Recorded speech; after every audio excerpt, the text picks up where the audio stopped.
boxing. Who wanted the battle?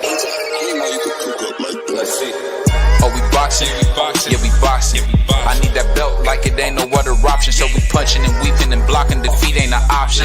Let them know, shoot a video, put it on BVO. Let them know, every time I punch, it's a heavy blow. BVO, bound to hit like bricks cause it was set in stone. Let them know, I ain't getting body, but I'ma hit this flow. Yeah, way more than a show, this is BVO. This how it's finna go. I'ma throw some jabs, make them think my punch is weaker than I hook his ass. This the ring, not the kitchen, but I'ma cook his ass. Me and him, that's the pro versus the rookie class. All my life I had to fight, but I still love it. Me and BVO got moves that you can't steal from us. And these haters be throwing shots, but I don't feel nothing. I ain't gonna lie, shit, they alright, but we a little rougher. Step up for the title and face your rival, this ain't no little tussle. Bet I be no bird, being chicken to get your feathers ruffled. Footwork, I'm dancing around my opponent like the Cupid shuffle. Good work, bodies hit the flow, that can't move a muscle. The upside is we ain't in the streets, shooting and shooting up. Catch me in the ring, sticking, moving and suited up. I know everybody can eat, but I ain't full enough. Oh, you said it's smoking some beef? I guess I'm pulling up. Oh, we boxing, yeah, we boxing. I need that belt like it ain't no other option. So we punching and weaving and blocking. Defeat ain't an option. Let them know, shoot a video, put it on BVO. Let them know, every time I punch, it's a heavy blow. BVO, bound to hit like bricks cause it was set in stone. Let them know, I ain't getting body, but I'ma hit this flow. Yeah, way more than a show, this is BVO.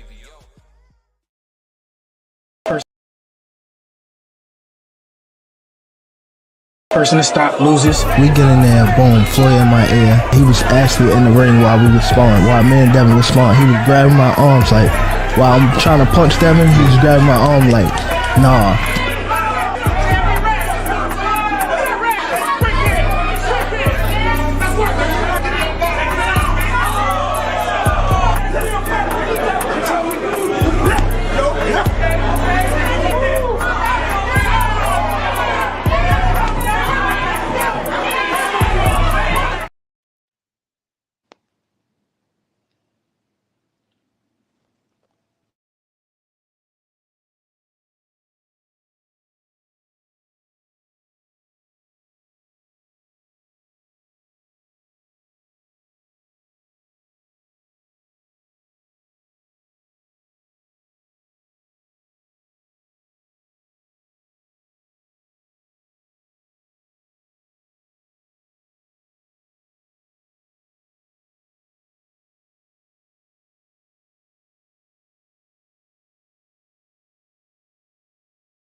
Yo, what's good? What's good? BVO Boxing. I think he on mute though. We got the homie, it's your boy Prize Fighter. We got the boy D Free in the building. So I was gonna let BVO do the intro, but I don't know what he's doing. So we'll see. Yo, BVO, you got audio. How I sound? Free? I'm cool. Yeah, you good on my end. All right, bet. I don't know what's going on with BVO, but the topic he got on the thumbnail, as y'all can see, he has who's ducking who. And I don't know why he started the show off by showing that 10-year-old video footage of Tank Davis fighting Devin Haney. You know, that I don't know what that was about. Yeah, you got a mic check now. All right, perfect. My bad. I was talking the whole time. I guess y'all could hear me. No, what's going on to the Puerto Rican Prince himself, man, my man Free. And of course the biggest hater in the game, man. Won the haters ball 4 years in a row. My brother Prize, man. What's going on, man? No, ain't no hater. Don't set me up. I ain't no hater. Prize Fighter ain't no hater. What's good, y'all? What's up with you, Free? How was y'all? We gotta play that footage. We gotta play that footage again. Person to stop loses. We get in there, boom, Floyd in my ear. He was actually in the ring while we was sparring. While me and Devin was sparring, he was grabbing my arms like, while I'm trying to punch Devin, he was grabbing my arm like, nah.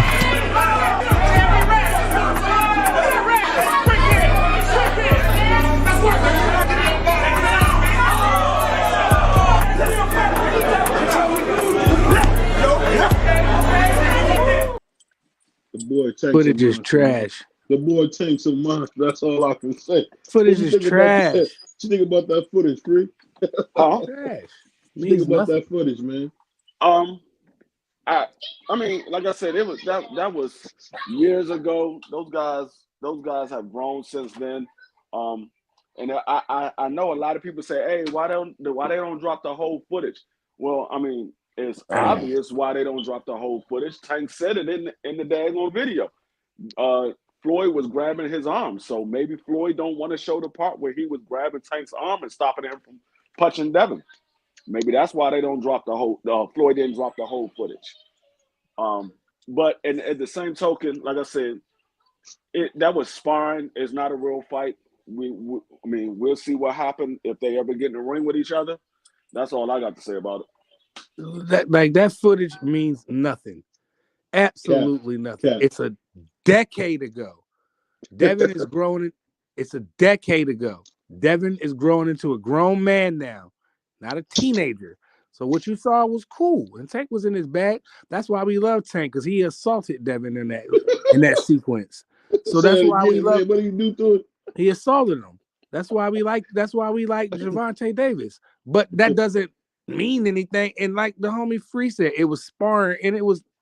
I don't want to just say years ago. It was 10 years, a decade ago. I don't want to hear. It means nothing today in 2024. Absolutely nothing. So I don't even want to talk about that fight anyway, because it's not going to happen. There's a weight issue there clearly. So, and I have Earl Spence and Terrence Crawford fatigue with this Tank and Devin thing. So I'm focused on 420. We just got done. Just started talking about, because it's been a lot of hate out there for King Ryan, man. We got to set some of that hate right. Here at BVO Boxing TV, man, we don't let no haters go, man. It's been a lot of Ryan hate. I know my man Free don't appreciate all this Ryan hate. What you think about all this Ryan hate, Free? I don't see no Ryan hate. I see Ryan doing what Ryan do, and he trying to bring all the attention to himself. I don't see no hate. I see people talking about Ryan and trying to figure out what's going on in his head, because, and like I said, Ryan's been talking about everything outside of the fight. I haven't heard this man in not one of these videos talk about how he's gonna beat the shit out of Devin Haney. My bad. Or how he's gonna knock Devin Haney out. He's been talking about the Illuminati and everything else. Free, you see what kind of shape that this brother's in? You see the kind of shape that Ryan's in right now? I know you saw the video that I sent you from Derek James. I see him. He look irritated. He look irritated. That man Ryan was in the daggone in the gym sitting there. I don't know if he was dancing or slow motion. I don't know what he was doing, but Derek James was like, "Oh my God, what is this boy doing?" He keep doing that shoulder roll, and I don't think Derek likes it. He snapped on him when he did it. I told you, Free. He wants to use the shoulder roll. Yeah, he gonna use the shoulder roll. It's that taco roll. He gonna get cracked. You saw what Derek James was sitting on the floor with his hand on his head, like, this boy then lost it. I will admit, Free did send me a video of DJ looking very irritated with Ryan, man. He looked pretty irritated. But I don't know why DJ don't want him to try that shoulder roll, man. Because he's not good at it, BVO. Well, that's why, because he's a trainer. Derek James is an elite trainer, and he knows it's not good for him. He does the same thing. He has no footwork. Mm-hmm. He has little footwork, should I say. And he keep his head straight up in the air, man. He's just, I don't know, man. I don't know why the internet likes this kid, but whatever. No, you remember James Tony shoulder roll? It wasn't as smooth as he looks nothing. Don't even put him in Tony. Don't do that. No, the thing is, when it comes to the shoulder roll, anybody can't just teach the shoulder roll. You gotta know exactly how to use the shoulder roll. So if Derek James doesn't know how to use the shoulder roll, he can't teach him something that he don't know how to do. Not saying that Derek James don't know how. I'm just saying, if that could be one of the reasons. Maybe Derek James don't know how to do the shoulder roll, so he's not going to teach something that he doesn't know how to do. And that's the problem with a lot of people. They get taught by people that don't really know what they're doing, and they think they're being taught correctly. He said they don't know what they be doing. They don't know what they're doing. You right, Free. You gotta just. But Free, we see every boxer and that's fighting now use the shoulder roll. Canelo, Shakur Stevenson, the Puerto Rican kid. We see Tank Davis using the shoulder roll. I mean, it's such a common thing now, ain't it? I mean, yeah, it's a common thing, but I also see a lot of those people that use the shoulder roll gets knocked out because they don't know how to do it correctly. So it doesn't matter if That they shit get doing it. knocked out. It Straight doesn't like matter if that. you're doing it. If you don't know how to do it, you're gonna get knocked out. You see what happened to Rolly when he be trying to shoulder roll? He stay getting stretched. You know what? I'll be honest with you, man. I don't think Rolly's very talented. I just think Rolly got a lot of power, man. Cause I seen him in sparring. He be getting his head kicked. I Yeah, think, what's the boy knocked him out? Jahan. yeah, but I'm just saying, I don't think he's gonna beat Shout out Pitbull Cruz. Jahan Ingram. What you guys think? You think he'll beat Pitbull Cruz? I hope he do, because I hate Pitbull Cruz that much. I don't Um, like him. He gets on actually, my nerves.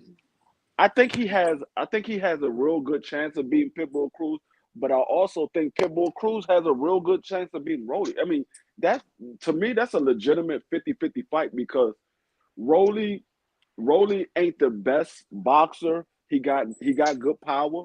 Uh-huh. He ain't the best boxer, but he does have some attributes. He has some. Yeah, Um, and same thing with Pitbull. He ain't the best fighter, but he has some good attributes. And it's like they're different. Like Rolly, he has issues when people is pressing him. Like if somebody is pressing Rolly, he yeah, has issues. He don't know how to fight on the back foot. And we know Pitbull likes to come forward. The problem with Pitbull is he likes to come with the high guard. And the problem with the high guard is you can't see those wide shots. And that's what Rolly likes to do, throw wide shots. So it's a it's it which one is going to prevail because Rolly can get pushed back and have to fight off the back foot, but Pitbull can get caught with a wide shot. So it's like Yeah. both of them cancel themselves out. So it's a 50-50 fight on both I ends. think Pitbull going. I hope Rolly knock him out, but I think Pitbull Cruz. If I'm gonna be for real, I think he gonna win the fight because in the past we seen Rolly has no chin when that grandpa whooped him and they saved him. That was pretty bad. You know what I mean? And Rolly just been getting gifts out here. But he was doing okay against Tank, I guess. For as long as it lasts. I'd like to see the ref let Rolly get another chance, but I really don't have no faith in him. I seen yeah, he bought a Chihuahua, and he's just a goofy. yeah. He's just something wrong with Rolly for real, man. Rolly. But I hope. But you know what though? Shout out to Rolly because you know what? I'm pulling for. I want Rolly to win the fight because I can't stand Pitbull Cruz. I don't think he's good at all. His best thing is a loss. That's the best thing he did, bro. He ain't do nothing. What has he I mean, done? I mean that's the same thing Rolly do. Rolly best thing is a loss, but Rolly will tell you all day long he was Yeah, winning that's the fight. true. That is true. Both of them niggas is, Well, he was like I winning. don't Well, he know, was winning bro. every round though. We got to be honest. He wasn't winning no He every was. round. Rolly was winning every No, round. he was No, he was not. not. He was not winning that fight. No, he was not. Anybody that can see Rolly was not winning that fight. Yeah, he was pressuring Tank, and that's why a lot of people say he was winning because He of had the pressure. moments. Yeah, the pressure that he was putting on Tank. But Tank wasn't hurt in that fight. I mean, Tank, the best shot that Rolly landed on Tank was an elbow. That was the best shot that he landed on Tank. That was that bruise that you saw on Tank head at the press conference. Yeah, that He got red hit with joint. an elbow. Rolly's a big kid. He gonna be punching down Isaac Pitbull Cruz is a small fighter. So it's gonna be interesting. I don't know if Pitbull gonna try to stand there and trade with Rolly. Hey, He could get knocked out because Pitbull, Rolly Pitbull not can't crack. Pitbull not that small. Like they damn near out of eye. He not that small. Man, when Rolly come in there, you'll see the size difference, Free. No, I'm telling Yeah, you, I think. I saw them standing face to face. If Tank was bigger than Rolly, I mean Paul, excuse me. And If Tank and Ryan, Tank was bigger than Cruz, Rolly is bigger than Tank. Tank and Rolly was looking eye to eye. Go back and look at the face I off. gotta see that. Go back and look at the face off. They was looking eye to eye. Remember when He's Tank just a pushed? little taller. He's just a little taller. Yeah, He's he's like maybe a inch, maybe an a inch head, taller. And you know what I taller. mean? When he get in that ring, you're gonna see the size difference between Rolly and Pitbull Cruz, bro. Come on, man. I mean, Rolly might be bigger weight wise, but I don't know if he's significantly taller because I like I said, I seen them face off and they looking pretty much eye to eye. I mean, yeah, Rolly is taller, but it's not like he got him by like 4 or 5 inches. No, he's taller, but he ain't got him by that many inches. It's probably maybe 2 inches. But salute to my man, Marky Dan and my man Bag Chaser, man. But I gotta say Salute this, man. Marky, my guy. What you guys think about Sugar Shakur, the Puerto Rican, saying he want to step in if Devin leaves this fight? What you guys think about that? No, I'm gonna tell you right now. Shakur Stevens is saying he want to step in for Ryan. That's clearly Was it Ryan or was it Devin? He said he want to step in for Ryan. Oh, I thought it was Would he be Devin. stepping in for Devin? He will be stepping in to fight Devin. He want to step in for Ryan to fight Devin. It's clearly a clout chase. For one, you're not fighting that man on a month notice. You're not fighting that man on a month notice. You're not in the gym training to fight Devin Haney right now. So that it will be a month notice. You got roughly 4 weeks because it's the 18th now. It's literally a month away. Right. Second of all, the promoter for this fight is Oscar De La Hoya. You are not an Oscar De La Hoya fighter. How are you getting in the ring for Ryan Garcia to fight Devin Haney when you're on Top Rank? You have to get permission from Top Rank, and you have to get permission from Oscar. That's not happening. So I mean, it's a clout chase. I mean, if you really wanted that fight, you should have took the 25%. Yeah. Yeah, I mean, I'll say this. I know a lot of people think Devin Haney's going to lead this fight, but I don't think he will. I really don't. I think a lot of the stuff with Ryan is overstated. Ryan is the A side. So, I mean, at the end of the day, I would love to see Ryan going there against Shakur, man. I think Ryan was sleeping. I don't know. Because it'd be a great fight. Let me finish real quick. I think it'd be a great fight. Because we all know, we kind of see the writing on the wall. It looks like Devin Haney trying to get out of this fight. He put a lot of propaganda out there. He's like making up a lot of lies, saying, you know, Ryan's gonna lead the fight and blah blah blah. Man, Ryan not leaving this fight. Ryan's about to make $30 million, man. He's not leaving this fight. Like it's just ridiculous to even think that Ryan would lead this fight. But like Free said, I do agree it's a clear clout chase. But you know the funny thing about Shakur, this is nothing new. This is what he does. He had an opportunity to fight Devin, he chose not to. So I don't want to hear nothing from him. It's just that simple. Yeah. I thought he was gone off the internet for a while, but he couldn't help himself to put himself back out there. I don't know why he up there tweeting and Instagramming for it. I don't know why. You know what I mean? He knows he's not going to get the fight because Bob that can't happen in, like Free said, in literally a month away. It's not going to happen. Don't Bob and Oscar work together all the time? But it don't matter. He not. Who paid for it? Yeah, not to mention. I forgot to mention one of the most important key reason why Shakur cannot get this fight, and it's a clout chase. He got a fight coming up in July. So you're going to fight in May against Devin Haney and then turn around and fight 2 months later? No, it's not happening. I think he's trying to cancel that fight. I don't think he wants that fight at 135. How's he going to cancel that fight? That means, like I say, he doesn't even have an opponent. He would have to get permission from Bob. If Bob is having him fight in July, that means he would have to get permission from Bob to cancel that fight and make the Devin Haney fight with and make the Devin Haney fight with Eddie Hearn and Oscar De La Hoya, because he got to get involved with De La Hoya and Eddie Hearn because they're co-promoting this fight. I thought from what I've read, I've been reading a lot about this fight. Eddie Hearn has nothing to do with this fight. This is a Golden Boy, the Zone promotion. There's no match for him in this at all. Not at all. Devin Haney is almost similar to him going across the street, if that makes any sense, to fight. This is a Golden Boy production. Everybody in this fight is gonna be. This is all Golden Boy. But I just think it's crazy to hear Shakur say he want to fight Devin, but why did he say he want to fight Ryan? What you guys think about that? Is he afraid of Ryan, or what's the case with that? No, Ryan is the one that everybody think is going to pull out of the fight. That's why they saying Ryan is not mentally stable. That's why they saying Barboza might be stepping in for this fight. So it has nothing to do with being scared of Ryan. We don't think Ryan is going to make it to the fight. I mean, I hope he do make it to the fight, but I don't give him a big chance of winning. I give him a slight chance, but I don't give him a big chance of winning. But that's Didn't the we reason see why. Mayorga do the same stuff that we see was going on with Ryan? But Mayorga He shows made up every to the fight. fights, though. Mayorga shows up. When did Ryan miss the fight? No, I didn't see. What? Ryan pulled out of tons of fights. No, Ryan pulled out of 7 fights. What are you talking about? He pulled out of 5 back to back. Right when he was supposed to fight Devin Haney. He was the mandatory. He was the intern champion. He was like, "Yeah, we're going." Devin Haney got in the ring and said, "We're gonna make this fight." He said, "Yeah, we're gonna make this fight next." He pulled out of that. Then he was supposed to fight Hami Fatuma. He pulled out of that.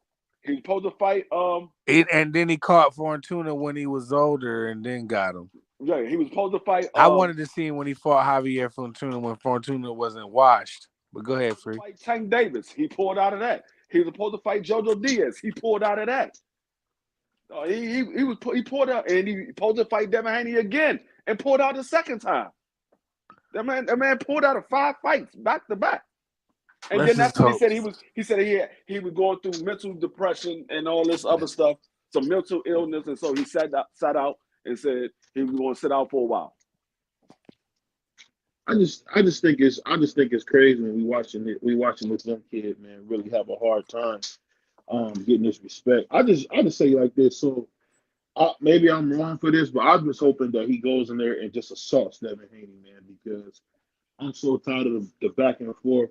And I don't know about you guys, but the Devin Haney fans, man, they are making me sick. I mean, it's ridiculous. I don't know if you guys about what. So Devin Haney, what are they doing? So what's so bad? What are they doing? Because it's just a lie. So and salute the Bill, man. I got a chance to speak to Bill on the phone. Salute the Bill. I'll say this: the thing that's so sickening is, so you made your name off this whole sparring match. You said that, we beat Tank up, we destroyed Tank, blah blah blah. Then we get the video. We get the video from Baltimore. Then we get the video from Vegas. And both videos, your son is getting beat to death. So it's like, at some point, man, I'm just tired of the lies, man. Why did they get the money? Let me finish real quick. I don't think you guys are realizing we're talking about a guy who tried to lie and say he was a champion for WBC, was lying saying Loma and Tio wasn't fighting for Undisputed, which is a whole nother issue. Thank God that the other sanctioning bodies came out and recently let George Kambosos and Teofimo Lopez get their rightful due as Undisputed champions. But I'm just saying, I'm just so tired of the Haneys, man. It's like lie after lie, deception after deception. You got some of these Devin Haney fans who act like they want to assault you if you say something about Devin Haney. I mean, dude, he is not Black Jesus. I've never seen the guy. He's the least talented physically out of all the guys.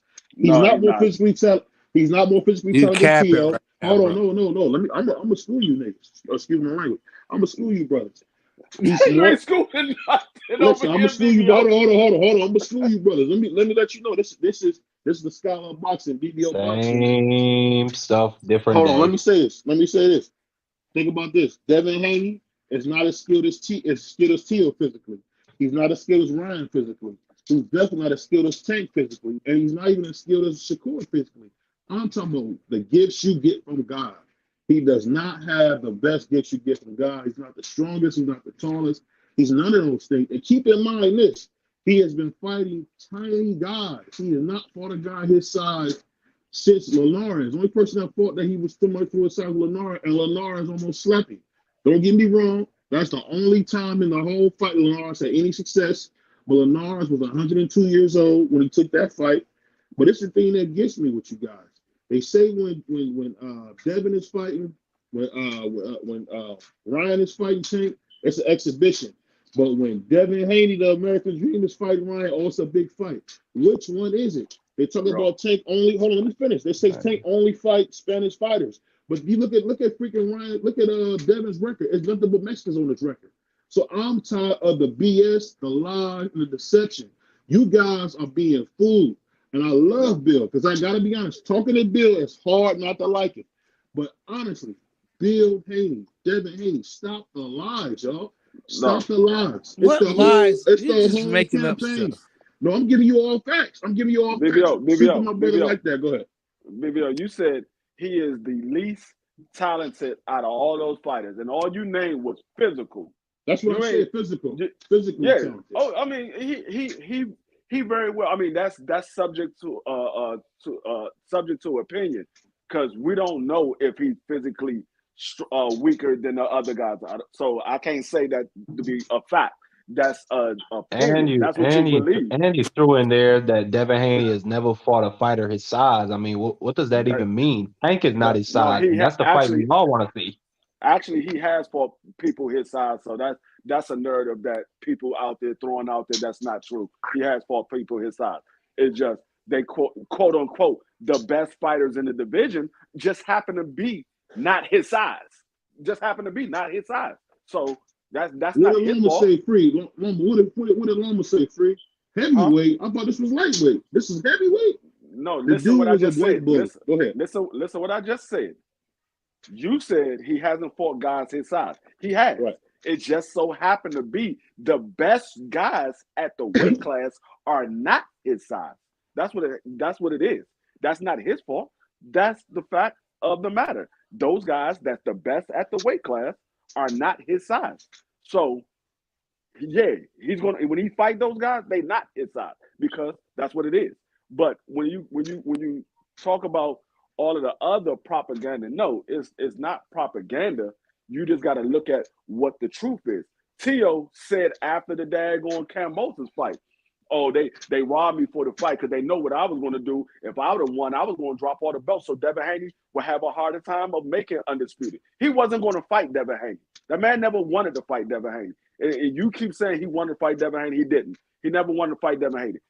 Devin Haney gave Shakur Stevenson an opportunity to fight. He didn't have to give it. Everybody said, well, he gave him less than what the mandatory split was. Yes, he did. Because at the time that he gave him the offer, he was not the mandatory. It was a voluntary fight.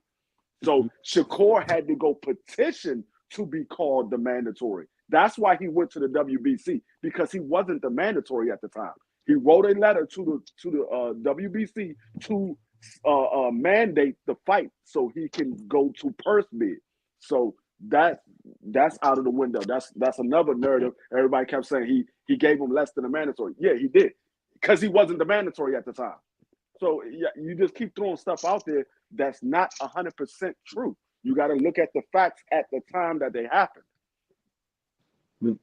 Salute to my man Marky. I'm gonna let my man Marky get in here. Go ahead, West Indian. I'll let you get in here, man. I don't even got nothing to say, because they're like, to me this topic is so exhausted, and I just don't even think it has I don't even think that anything you said had any substance to it. So it's really no reason for us to even argue about it. Yeah, all I gotta do is play. Person to stop loses. We get in there, boom, Floyd in my ear. He was actually in the ring while we were sparring. While me and Devin was sparring, he was grabbing my arms like. And we gotta keep in mind, Marky Dan carries water for Devin Haney every chance he gets. We know this about Marky Dan. This is no secret. But who cares, BVO? Who cares about a sparring match from 9 years ago?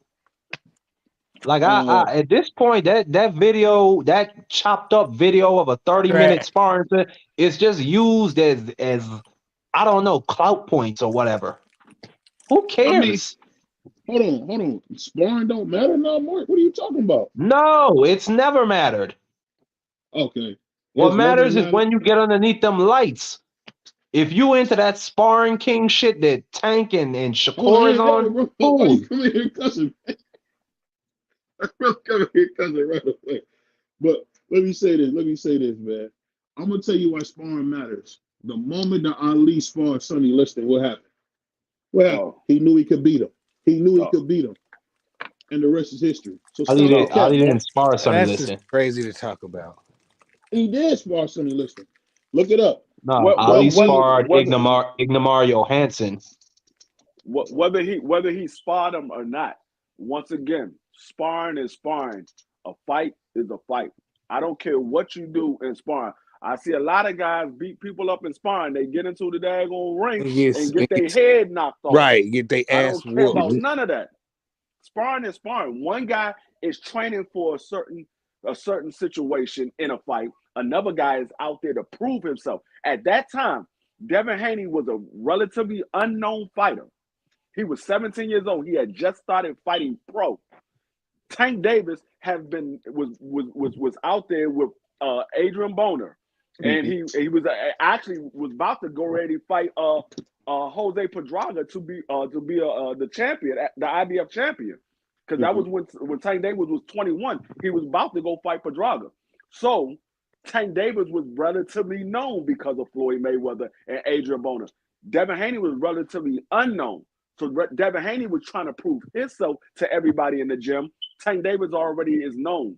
Everybody already know what Tank Davis can do. Tank Davis wasn't there to spar. They asked him to get in the ring when they got to the gym. My man, like that said, nobody cares about Shakur.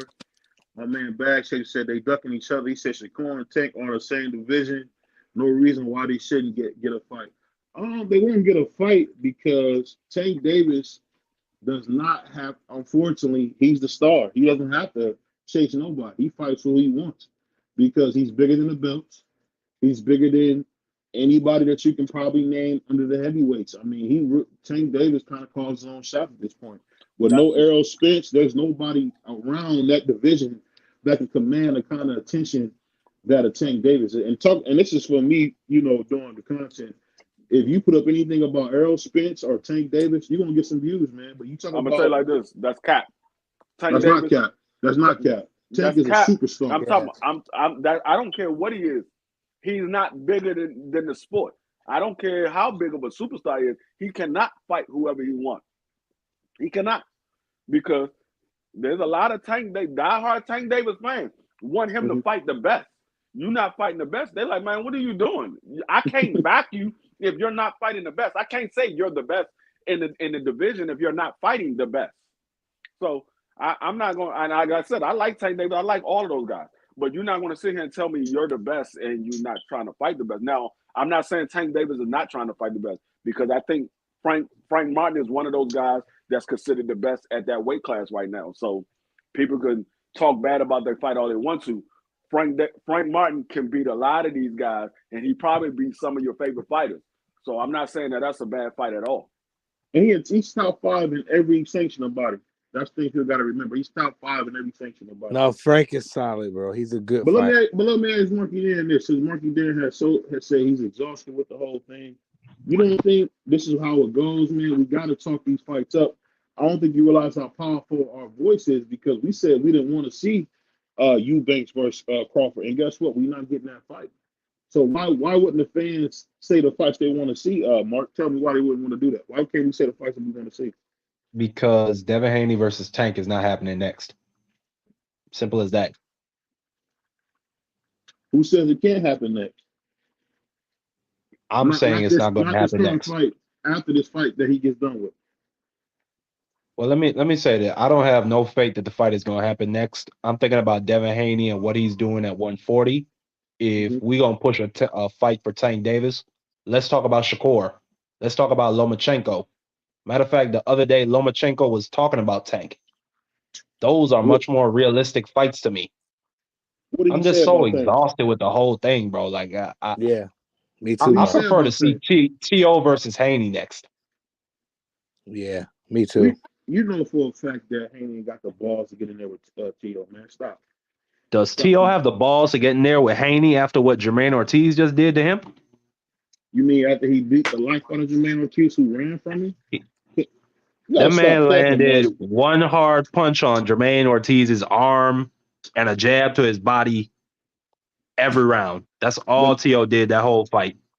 The man ran from him. What were you watching, Mark? The man ran from him.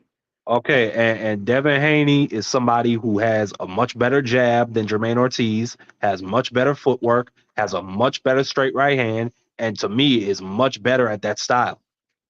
I think T.O. would get embarrassed. So you telling me that you think? So you basically telling me that you think that he'll outrun T.O. He'll run away from T.O. No, I'm saying that he'd whoop his ass. I'm saying he'd whoop his ass in a circle. That's what I'm saying. Yeah. He'll keep turning him. T.O. gonna be swinging wild. He gonna come out, and he's not. It's IQ sometimes. At times, doesn't look like it's all the way there. Like sometimes he makes like stupid mistakes, man, and he's better than that. So you don't know what you're gonna get when T.O. come. You know, he might Or be if we're gonna good, talk, or or if he we're gonna might talk come about out. a fight for Tank, let's talk about Zapata. That's a fight I like to see. Tank beats the brakes Either off him Zapata. versus Shakur or Tank or one of them. Yeah. Dude, Zapata sucks. And Devin You know Haney is that. he's not even sure if he even gonna be at 140 after this fight.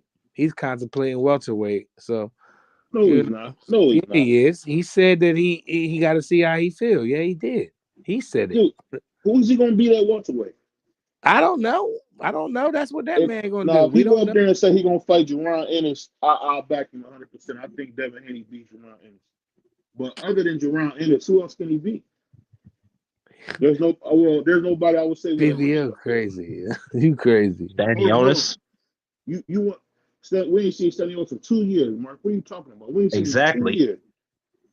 So how is that fight even relevant? That wouldn't be a good fight for Devin Haney. Well, didn't they say Jerron Ennis and Crowdy go to purse bid tomorrow or next Tuesday or something? Yeah, they go to purse bid. Because I didn't know this, but apparently Jerron Ennis is not signed to PBC, so he's a free agent. Did you know that, Free? Yeah, he had his own. He had I told you that. Showtime, bro. I told you that a long time ago. You don't listen to nothing I say. I keep telling you that. You don't listen to nothing I say. Everybody keeps saying he signed the PBC. I told you. No, he had an exclusive deal with Showtime, bro. Yeah. So, what you guys think about the Taylor versus Josh Catterall fight being canceled? Were you guys shocked about this or what? That's canceled?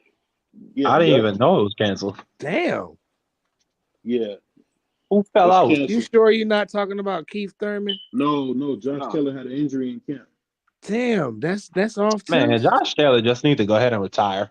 And so does Keith Thurman, by the way. He need to take his ass on somewhere too, because Keith Thurman, you know, like I knew he wasn't gonna make it there, man. What they gonna do now? Who Fondora stepping in?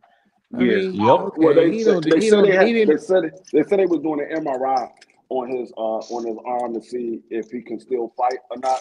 So I don't know if the results came back yet. Well, Keith Thurman needs to go sit down, and Fondora, I don't know why they throwing him in there. He ain't done nothing to deserve that, but hold on. He's a monster, bro. No, He got knocked out. What has he done lately? Bro.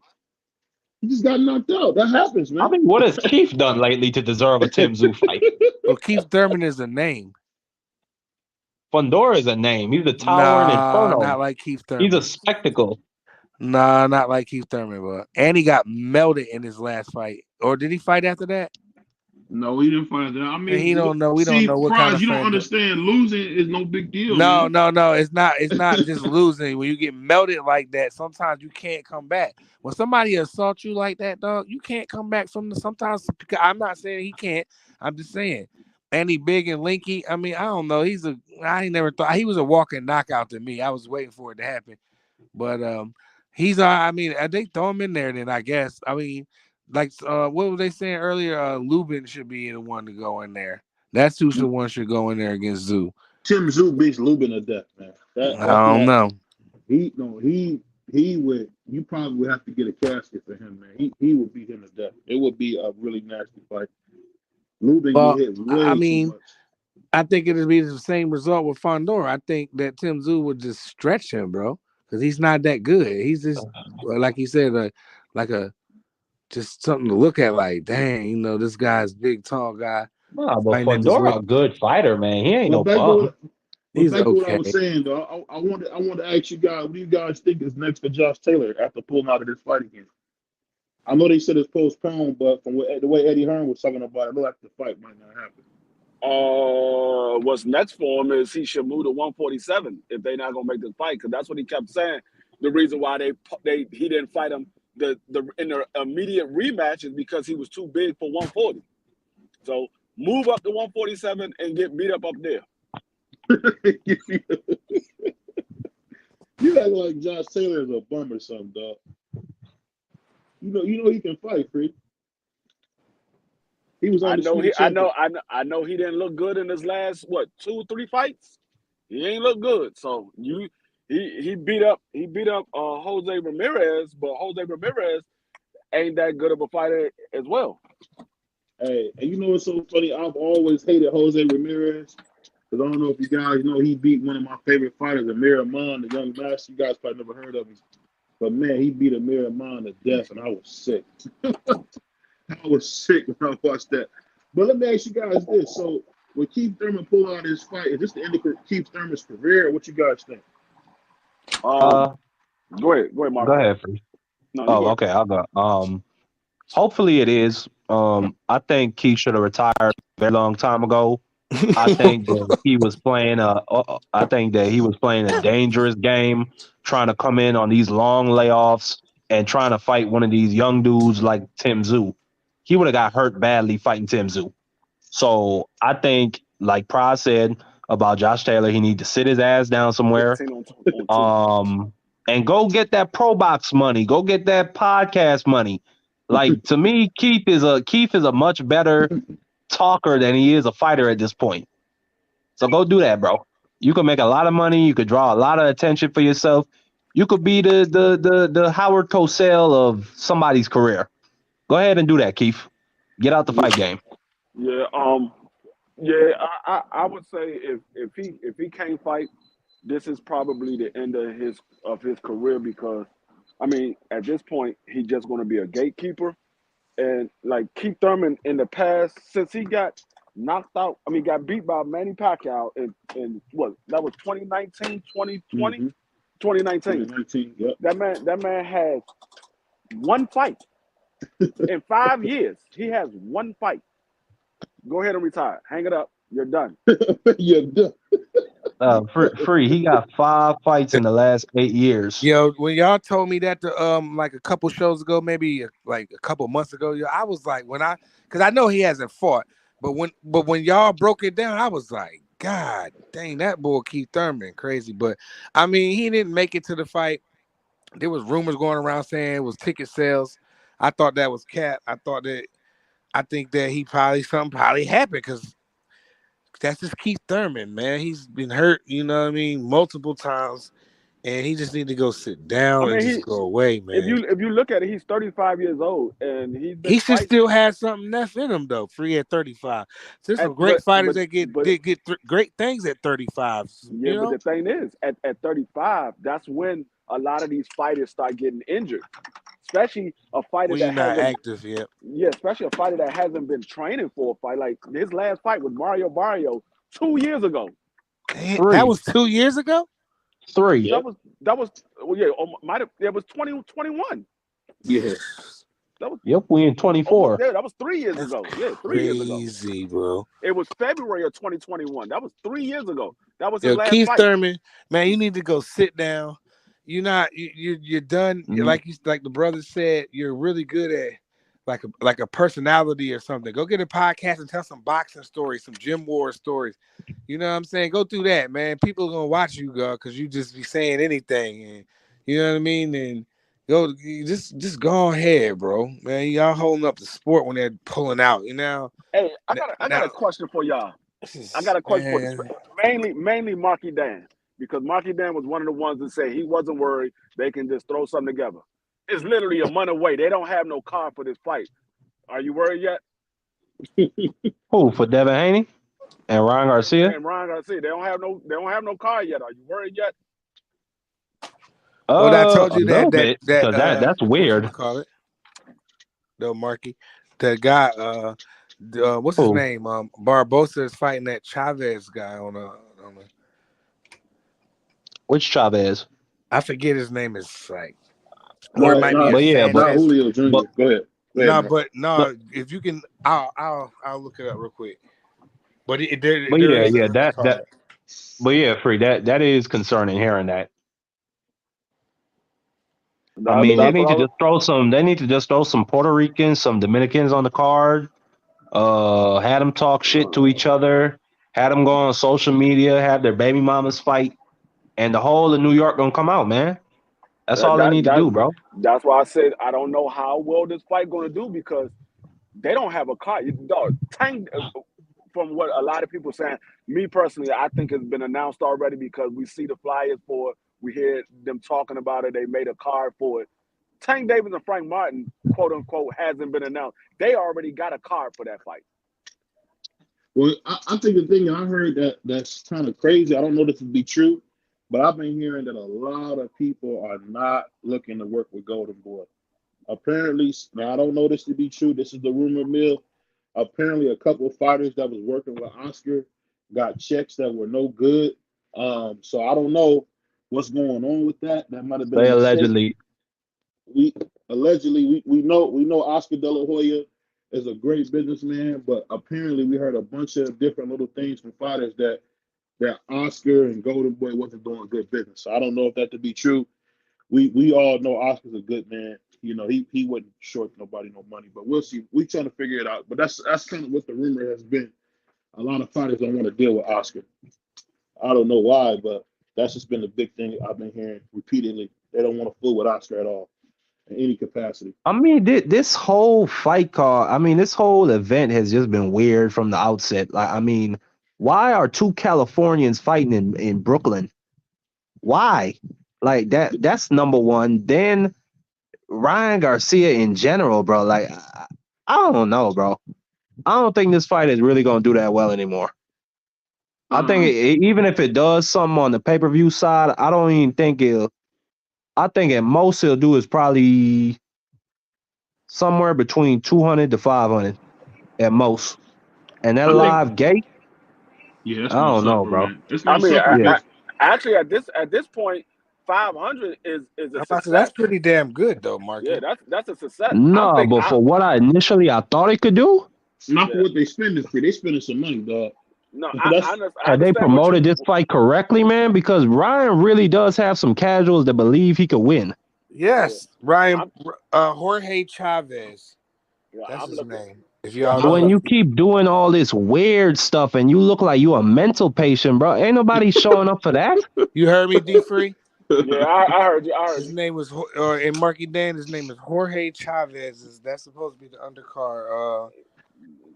Don't nobody know who that is. I guarantee nobody has ever heard that name before. Jorge Chavez. Jorge Chavez.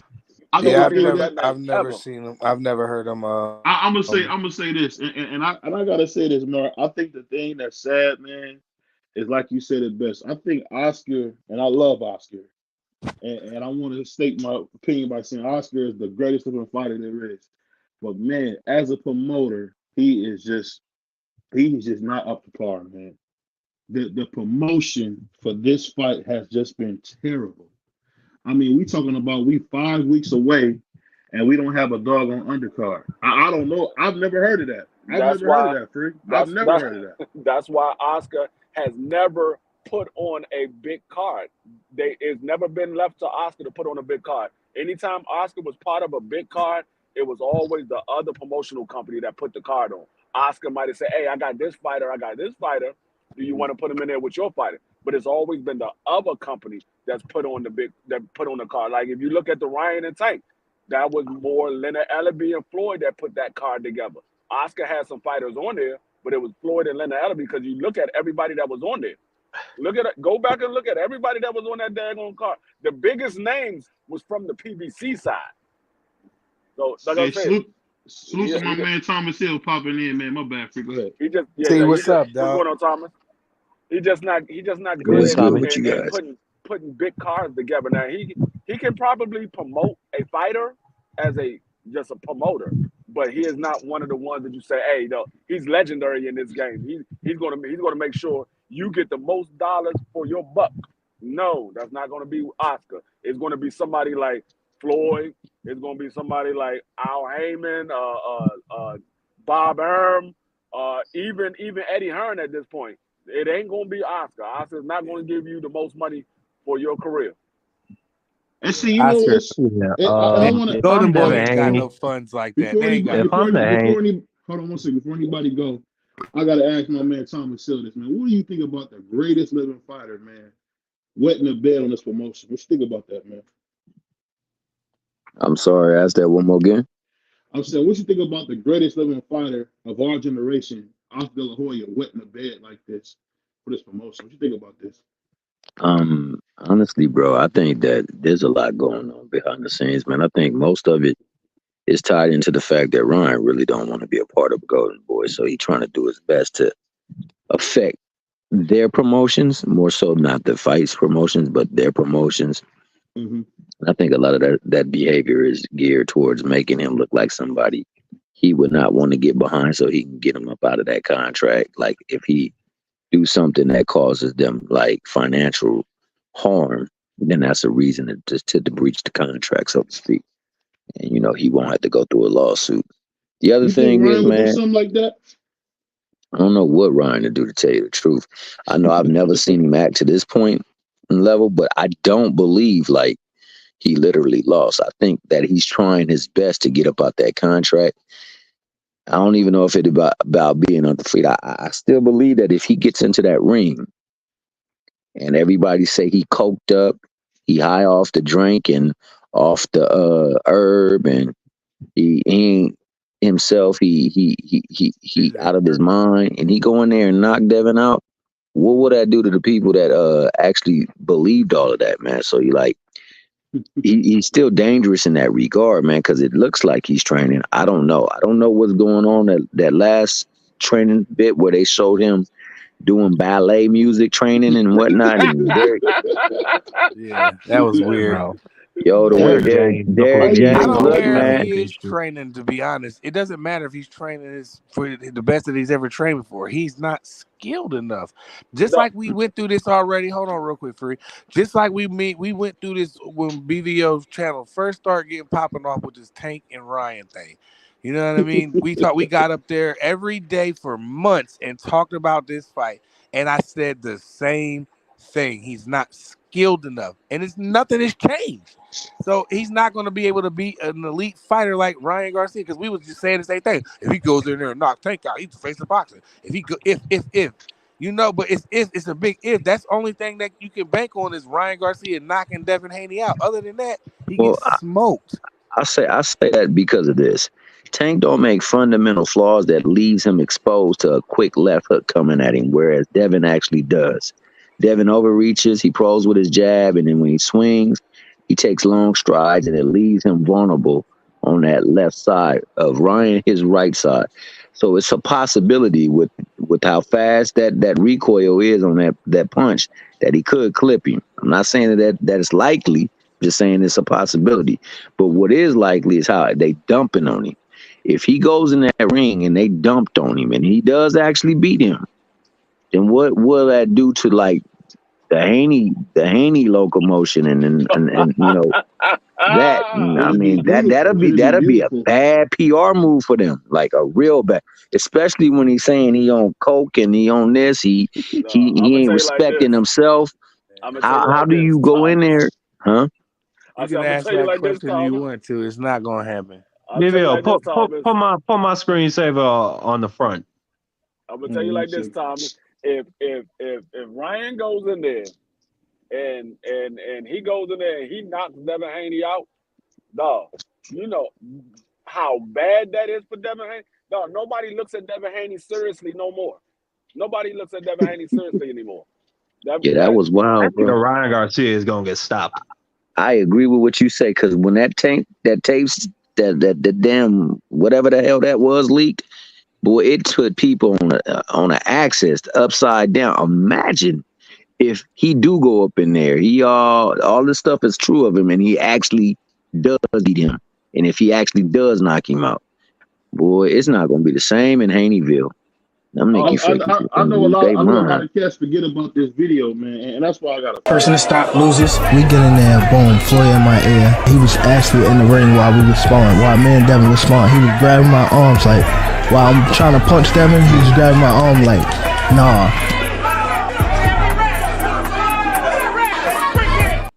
I'm gonna tell you. I'm gonna say this when y'all finish. I got another question for prize fighter.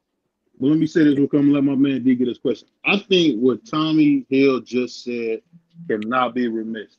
We got to be honest, man. I've been saying this for I've been on YouTube for 14 months. Devin Haney is Polo Malignaggi, bro. This is Polo Malignaggi, bro. I don't know why you guys don't see it. He's very skilled, but he's not special. And if Ryan going there, and because let's not forget, Loma was blasting him with that left hand. Did you not see that, Marky Dan? When Loma was finding a place for that left hand all night long, you didn't see that. You didn't see when JoJo Diaz laying that left hand on and they all lost. Bro, Loma was robbed. All You of know it. it. Man, Loma was robbed. Go ahead, man. Go ahead. You also talking about guys that's more talented than Ryan Garcia. Way more talented. So that neglects that fact. They more What's your talented question than Ryan. though, Free? It's either for you or it might be Marky Dan. I'm not sure which one of y'all that said it. But did y'all see the glove off on Prime TV the other day when they it's basically like the it's like the 24/7. Yeah. Did y'all see it? I saw reels of it. I didn't sit and watch the whole If y'all match. don't believe that Prime is behind PBC in this boxing, you better believe it now. They got their own show now. So y'all better believe it now. Yeah. I just seen recently, this is the side note to that, but I just seen recently they are getting ready for the Budweiser Superfest. Apparently they're gonna start it off here in Cleveland. They got Drake, Scissor, J. Cole, and Kendrick Lamar all on the same doggone thing. I don't know how they gonna do that, but apparently they got all three of the biggest dudes in the world about to go on tour for the Budweiser Superfest kickoff, which is going to be premiering on Amazon Prime. I don't know how they doing that, Tommy, but what you think about that? Al is a savage, bro. Yeah, I think that's the thing that people discount. Like Al been doing this for years. Hell, D Free can tell you he worked for the month at one point in time, dog. So he know what time of day it is. I mean, nothing that he does it surprises me, man. Every move he makes usually bubbles like the damn soda. So I'm gonna tell you how Prime Al is doing it. got him for them concerts and stuff, and he said, and he probably went up there. Al probably said, "But you got to take my boys." You know what I mean? I got this boxing thing going. I need it, and they probably was like, all right, Al. You know what I mean? I'm gonna tell you how Al is doing it. The thing is, y'all see what y'all fella realize. Like Al is big on the music industry. He knows the music industry in and out, so he can run that aspect with his eyes closed.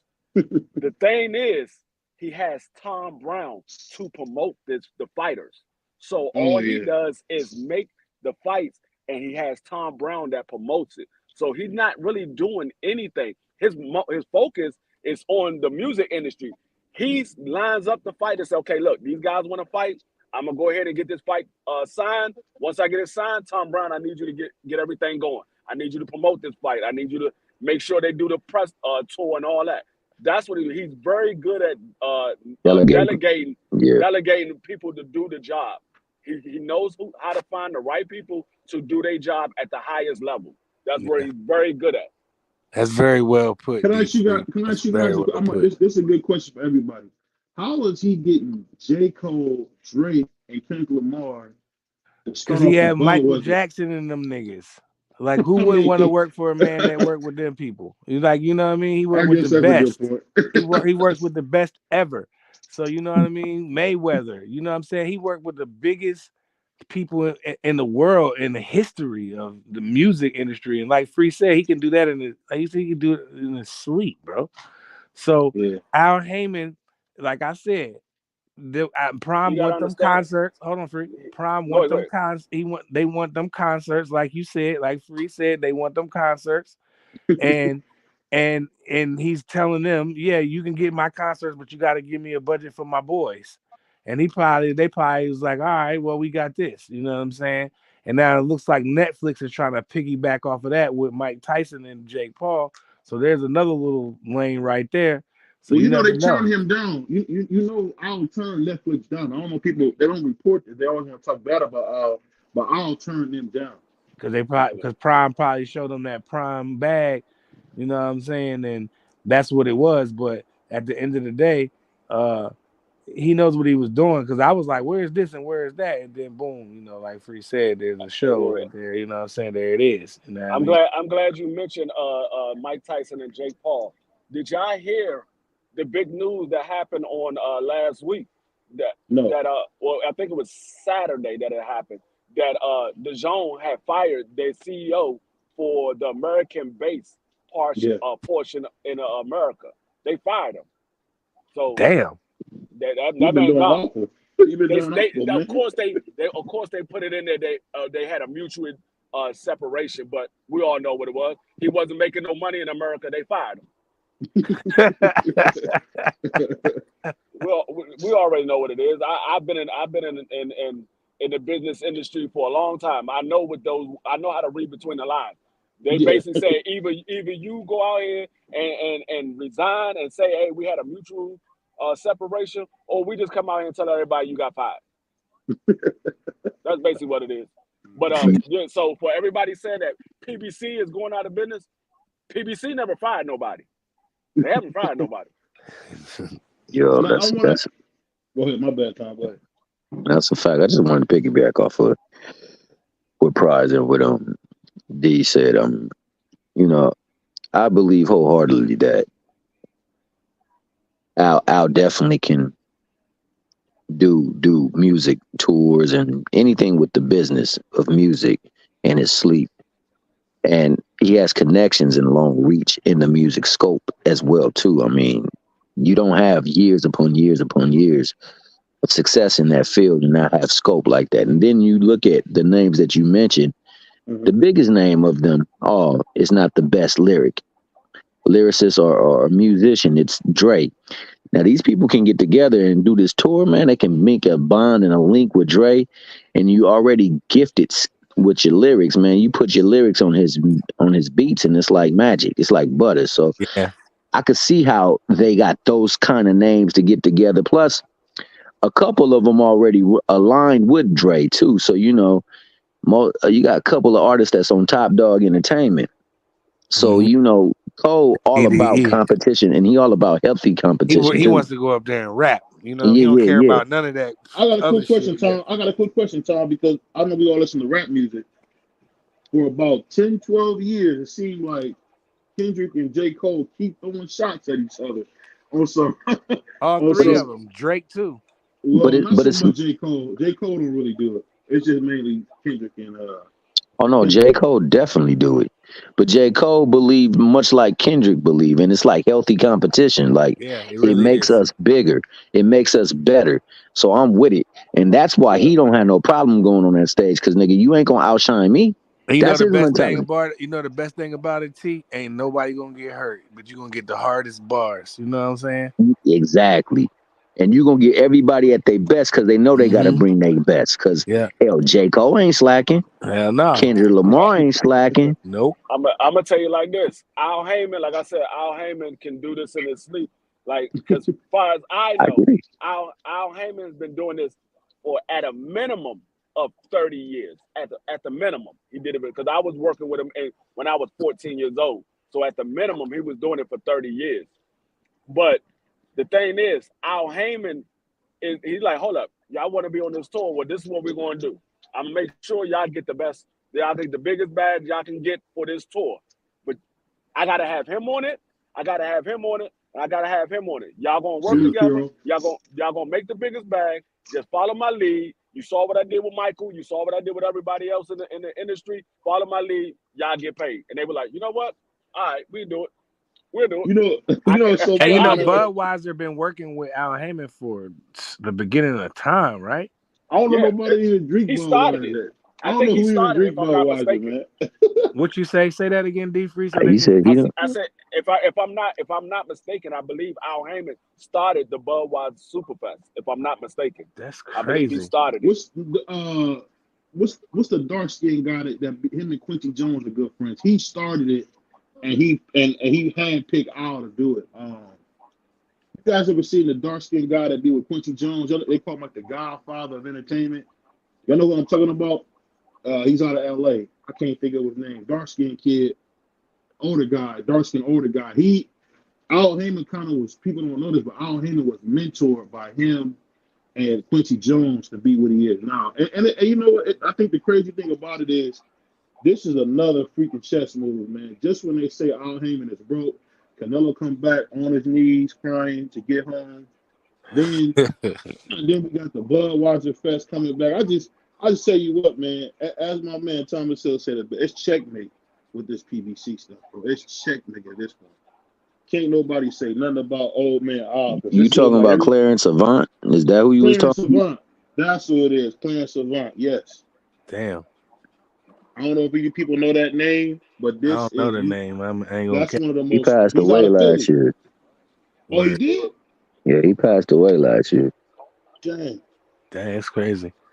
But well, Al Heyman definitely got it going on right now. You know, I'm happy. That's good for boxing, and it makes some of the monkey channels look crazy too. That can't wait for PBZ to go out of business.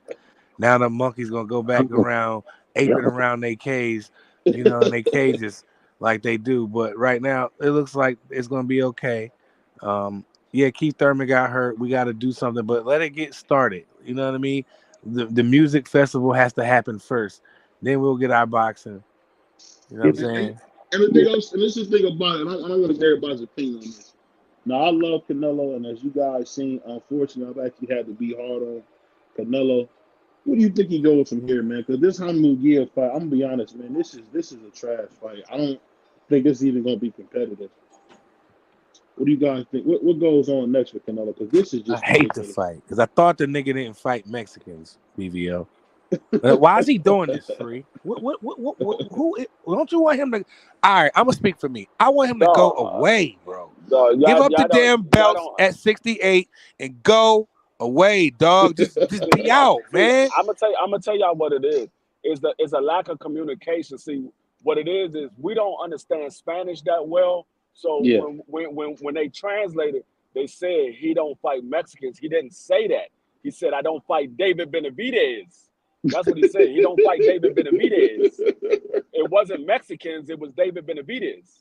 So that's what it was. That's a nice little. That's a nice little over the head bar, Free. That's over the head bars. Like I mean, I don't know if you watch battle rap, but that's over the head bars right there.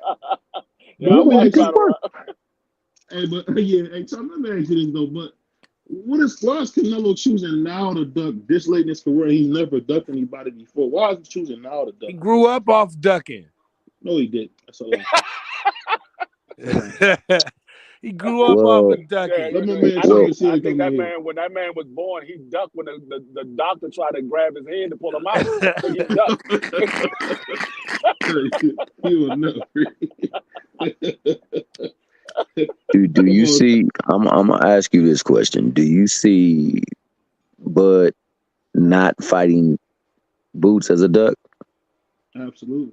No, I don't see that as a duck because he's not at that weight class. It's because of his skin color. Y'all would say that. That's the only reason y'all saying that. I don't know why you saying that, but no, it's I think that I agree with D Free. Like he's not in the weight class no more. Clearly, he's campaigning at 54. He's campaigning at 54 now. So then drop the belts then. We gotta. You see how y'all race fans do? BVO, you called it out, Tom. They race fans. They don't care about the sport. BVO, you got to understand what it is. It's not ducking. It's more so clout chasing. He threw Boots' name out there because they know Boots is one of those ones at 47. So if they say, hey, we thinking about fighting Boots next, everybody be like, oh, Devin Haney trying to fight Boots. He ain't worried about no Shakur Stevens. He trying to fight Boots. It's more of a clout chase than it is of ducking. Because I mean, now I'm not saying that he won't go fight Boots. I'm just saying if he doesn't fight Boots, I don't see it as a duck. I see it more of a clout chase. I see more of a business. I see more of a business. So, BVO. I see more business. I never thought I had to say this, especially to my man Prize, but I want to get your opinion on this, Thomas. Does this prove that my man Prize and D3 are race fans? Because Canelo is doing the same. Bud is doing the same thing Canelo's doing. Am I wrong? Not wanting to fight a young hungry lion. I'm not. Let my man Thomas Hill go. Go ahead, Thomas. Go ahead, Thomas. No, not in the least. They're not being race baiters or anything like that. It's just that you see it more often in Canelo than you see it in anyone else. I'm just saying that, like, sometimes they allow the business behind the sport of boxing to supersede everything. Like, he tasted the money. Chasing that money, man, it's like hell, dog. You go take a cold shower for all your life. That one time you feel that warm water, you want to go back to that cold-ish? Hell nah, dog. You ain't trying to get back in no cold-ass shower. You trying to get that damn hot, Man, we warm talking about water 3 times shower. undisputed. We talking about 3 times undisputed. Tony, come on, but bro. you got you like I said, BBO, it's more of a clout check, because if you look at it, Boots in that situation is Canelo. Devin Haney is Bud. Boots ain't gonna get no real big praise if he beat Devin Haney. Devin Haney gets all. I think you missing what I'm saying. I'm talking about Bud ducking Boots in. I'm not talking about Devin Haney at all. I'm talking about the fact that Bud is blatantly ducking Boots Ennis, and because he's black, nobody wants to say what it is. He's ducking him. Oh man, I've been said that. I said that when Boots said it the very first time. He said he want to fight him. I said Bud ducking him. When Bud came out and said, so at the same time, Bud came out and said I would never fight. When everybody was like they shouldn't have took his belt, I said no, he ducked that man. They had every right to take his belt because they said this is who you're supposed to be fighting. Not. It didn't matter if Earl would have won. It didn't matter if Bud won. Whoever won that title had to fight Jerron Boots Ennis. next. Yeah. They had and to I fight agree. Boots next. But the politics, you know how things go, and it's just not a And big that's enough where the fight for problem Terry. is. You're a race Yeah, fan. it's not. You're a It's race not. fan, It's not about. Price. I'm not a race fan. It's the Just because I politics. root for American fighters makes me a race fan, and just because they You happen only to be rooting black for makes Bud me a because race he's fan. black. That's what it bullshit, bro. is. You That's bullshit. It's not. No, Because the because damn everybody up here. Mexicans can root for the Mexicans, the Ukrainians can root for the Ukrainians, the Uganda boys, the African boys, the Dominican boys, the Puerto Rican boys. But when it's the black boys, we're race fans. That's bullshit, Because to a T, I believe every one of us will say that Boots is being avoided by Crawford at all costs. I don't And think you it's know about why? all costs. Because I think it's about business. It's not gonna be a big enough money fight. exactly. It's too much of a risk. It's the business. It's for too a low reward. Right, exactly. It's too much of a risk for no reward. But He gets no reward. BVO. If he goes in there and smokes Jerron Ennis, they're gonna say, "Well, Boots was green." If he goes in there and get beat, they're gonna say, "See, he got over 30 fights." You know what it is, man. Just admit it. You're a race fan. So Munguia got over 40 fights. You think Munguia legit? I don't think McGee is green. I just think he's unskilled. I don't think he's green. I just think Canelo is just a better fighter than him. That's what it much is. Better fighter. A much better fighter. I'm shocked by Tommy Hill not calling this out. Wait, you say Canelo's a much better fighter than who? McGee. And then Munguia. Oh God, yeah. Yeah, just like when Canelo fought Floyd, he wasn't green. Floyd was just a much better fighter.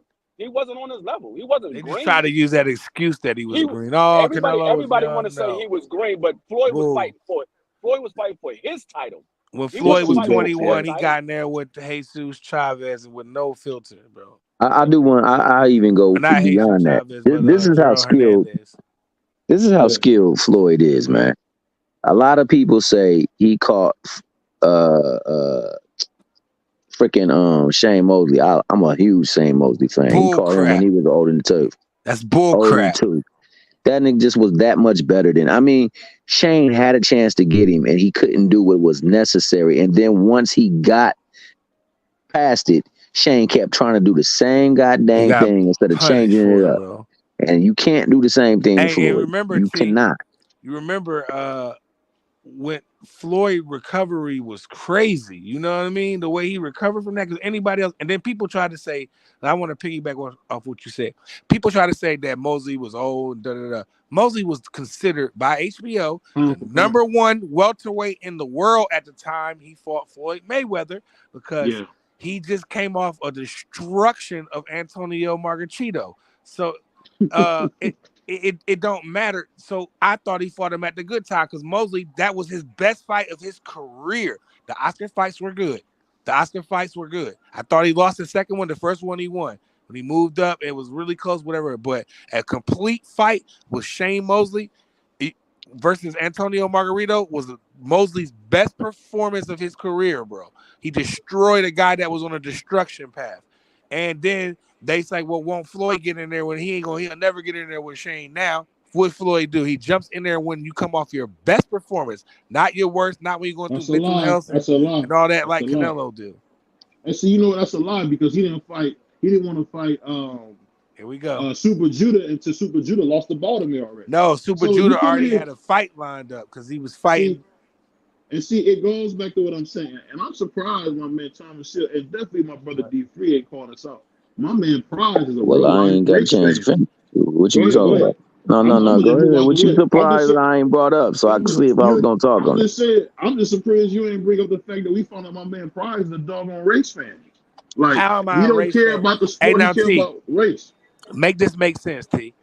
BVO, he likes Tiafimo and all those guys, Ryan and all those guys. Just because I like the guys from America that happen to be African American fighters, that I'm a race fan because I like Schofield and I like Tiger and I like Abdullah Mason and I like all the young boys. I don't want to leave. I like Cremel and I like the kid Junior coming up or whatever. And it's a bunch of them young boys I rock with. I can't help it. They from the city and they black boys. Why the white boys can't fight? If they could fight, I would root for them. If they was from America and you got a guy and Josh Taylor from the United States, I would be a huge Josh Taylor fan. What about Vito Melnicki? He nice. Yeah, I'm rocking with him. The Nicky kid. I'm rocking with him. That's my second time seeing them fight. Just because I like Floyd Schofield and I pull for them and I think they can whoop everybody, BVO calls me a race fan because I root for my guys right here in these cities from all over the United States. I'm a race fan because I pull for my guys. But when the Mexicans do it and they come out, it's cool. When the Russians do it, it's cool. When the Poppies and the Dominicans do it, it's cool. But when prize fighter come up here and root for the American boys and they brothers, it's race. The problem that I have with the whole Bud Crawford situation when it comes to Boots, everybody said it's a high risk, no reward. Okay, I get you that because Boots is a high risk. I give you that, but you turn around and you fight Chris Eubanks Jr. That's not a high risk or a reward. You ain't getting nothing out of fighting Chris Eubanks. That's not no big bag. You're not getting no big bag by fighting Chris Eubanks. So that's the problem that I have with it. No, facts. And that's what I was about to link it towards. He said BVO is the Uncle Ruckers on YouTube. Yeah, he said you a zoologist, my ninja. He said you a licensed zoologist. You know what's funny? So look at my man Josh Taylor, man. I mean, what's his name? Josh Sanders. But I say this, bro. They've been trying to get black men for 400 years, man. What you doing? I'm used to that. I seen the secretary try to kill Dr. King. Excuse me. What are you talking about, BVO? BVO, one of those ones. He sees some black people at the daggone presidential the presidential dinner. He like, hold on, how they let these niggas in here? Y'all let these niggas up in here. You know, but BVO like Michael Jordan when the chameleonaire tried to ask him for a picture and he said, I don't take pictures with niggas. That's BVO. Michael like how I got niggas getting here. Y'all ain't supposed to be up in here, but to roll off of your point, I was going towards that direction. He can't be high risk, low reward when you go and you make a fight that don't nobody really want to see. So now it looks like you really just don't want to fight the Mickey Freaky because you know he might get that ass. And I think, truth be told, Canelo thinking that it's a chance he might get that ass. Now, I don't believe it. I believe he gonna knock the hell out of the Benavidez, but that's just me. I don't know what's in his mind, but I do know you should not be allowed to operate like that. And you see what happened when Bud did. They got his ass. And that's what they need to do with Canelo. Only problem is Canelo makes so much more money for them than Bud does. So it's easy to take his money. Yeah. It's easy to take his belt because we can probably put it to somebody that can get more money or comparable money. We can't do it with Canelo. And that's why that nigga Tank gonna hold them belts. And that's why Terrence hasn't been stripped yet because the sanctioning bodies are expecting him to be, just in case he is in a big fight, that they want their titles to be on the line, bro. So, but I feel like that Terrence should just go ahead and relinquish the belts at welterweight. He's conquered that division. He can campaign at 54, and I think he can beat It's everybody much at action. 54. It's much action at 54 too. You can get so much more Yeah, and I action think at he can, 54. and I think it'll bring out the best of him. Like I when honestly they told think that that nigga he was losing to Sean Porter, that nigga was like, "How?" That nigga. When I looked at his eyes, bro, I said, "Oh man, that nigga was changed." Like. That nigga changed like the Transformers, bro. That nigga went out there and put down work, bro. You know what I'm saying? So, Let me say I this real want to see quick. him at 54, man. I'm done with him at welterweight. I don't really care to see the Ennis fight. I would be happy. I would be happy as hell if Boots got the opportunity. I'm from the city. I'm out here in the city. I want Jerron Ennis to get the fight, but I don't care if he doesn't fight him right now because I think Terrence Crawford got something more greater to accomplish at his age. You know what I mean? Than fighting Jerron Ennis. So he jumped out there and say, "Well, I want to move up to super Hold on. middleweight and fight Canelo because he's You know looking what's for so you know one or what's so two funny? more." Hold on, You know what's BVO. so He's go ahead. looking for one or two more cash outs, and then he's gone. He's not looking for a small cash out against a high volume fighter or elite 8 fighter like Jerron Ennis. He's looking for Canelo, a middleweight. You know what I mean? Trying to do something savage on his. Cause he wants one or two more paydays. One big with Canelo. If he fought Canelo next, he wouldn't fight no more after that. Especially if he won. You know what I'm saying? But he's looking for a cash out right now because how old is he, BVO? Only How old is 35. Only 35. He turned 36 this year. he's looking for a cash out, bro, because he doesn't want the boxing to retire him. He wants to go out like Floyd. He wants to go out as the best, undefeated, 2-time undisputed. You know what I'm saying? He moved up to super middleweight, beat the undisputed champ, came 3-time undisputed. This how that nigga thinking. He ain't thinking about no boots in this, unfortunately, for us. But that's just You know what what's it so is. sad about this, man? You see how people make excuses for guys they like? I like Canelo. I've been calling Canelo out like a dog for not fighting Benavidez. But you can't say because you like Boots and because he's black, you can't say, hey, he's ducking. It's sickening, man. I said he ducked his ass. That's fine. That's fine. If you want to say that, I'm all right with that. I'm like, all right, cool, whatever. You know what I mean? If you say you want to duck them, then he ducked them. All right, whatever. This You is know what I why I mean? say it though. But Because he wants the rematch to be at 147.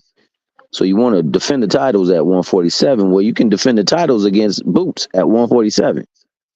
Because clearly Spence ain't gonna be able to make 147 no more. Yeah, he cooked on that. That's that chapter of Earl's life is over. Yeah, it's hold over. on. At I mean, 5'9", honestly, for me, Earl need to get cleared by like a slew of doctors before he get in because he just didn't look right.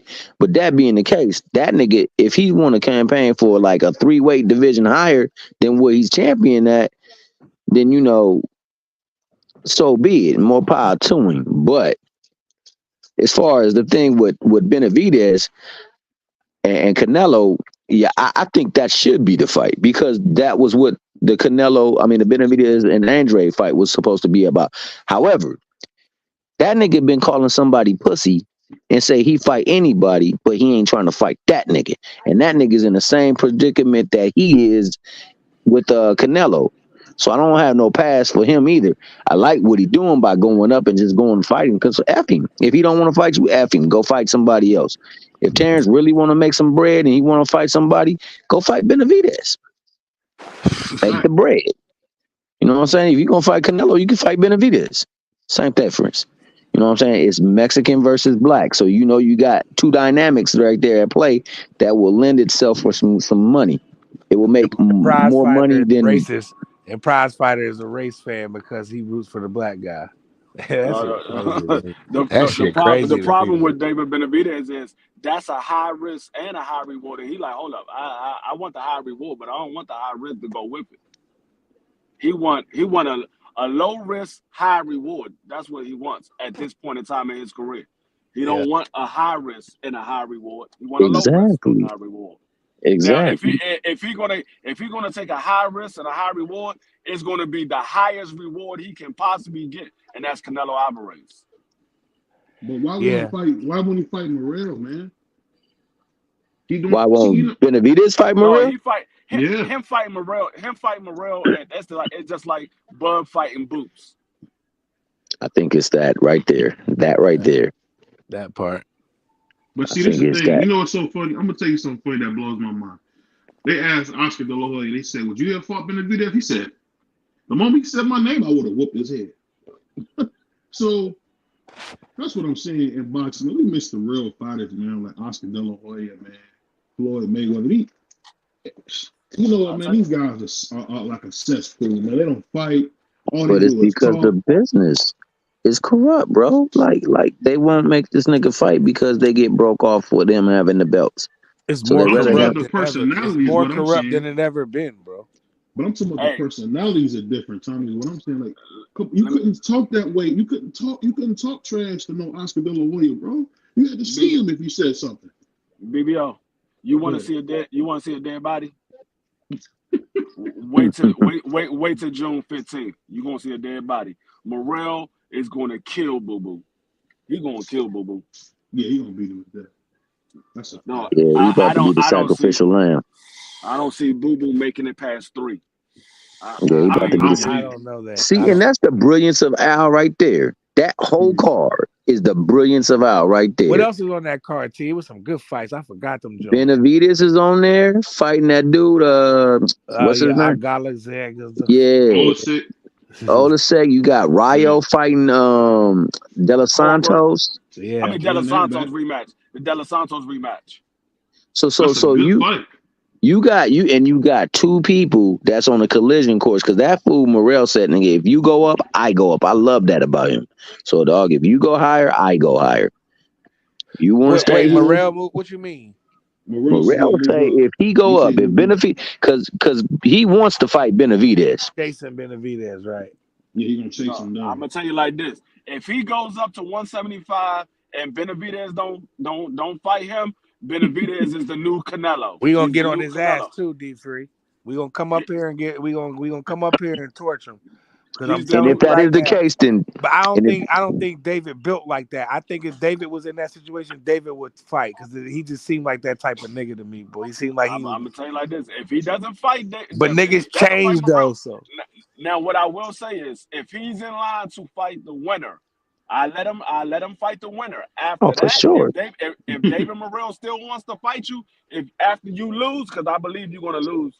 Yeah, he's not gonna that beat fight. them guys. Yeah, who gonna lose? I believe David Benavidez is gonna lose to Arthur.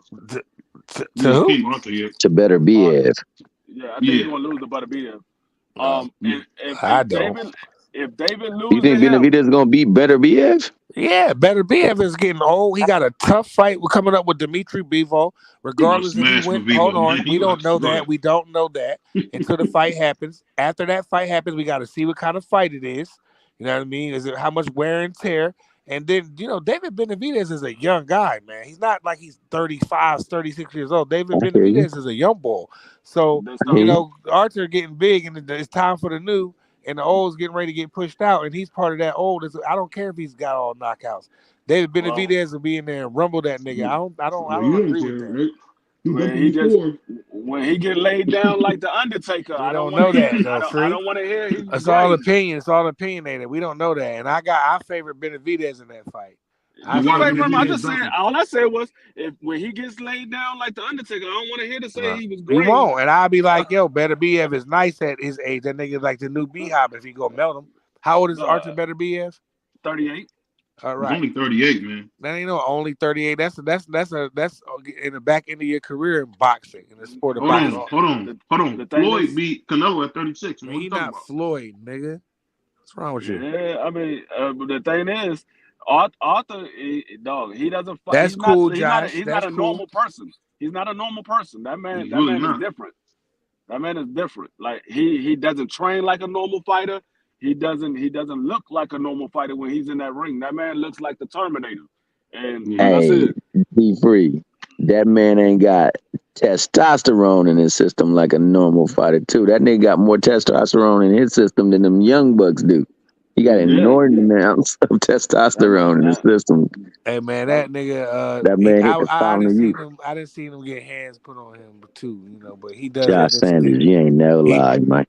He does eventually get to you and break you down though. Like he's there's a new. I'm riding with Benavidez in 75 and Dimitri Bivol. I like them niggas.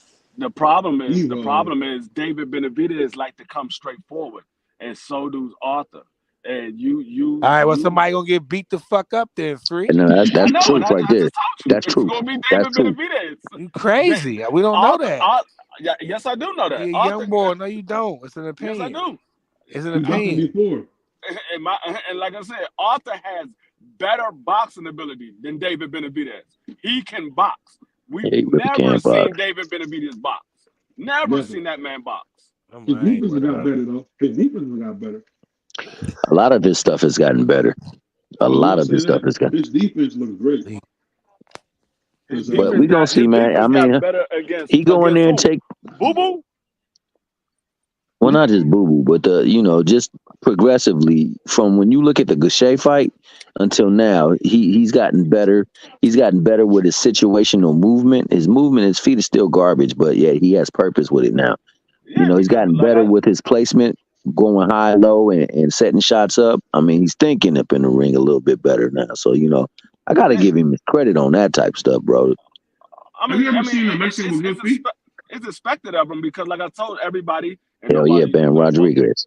Once again, BVO don't listen to me when I tell them that neither. But David Benavidez never had an amateur background. He only fought 15 times in an amateur, so he was learning on the job as a pro. Who did? David Benavidez.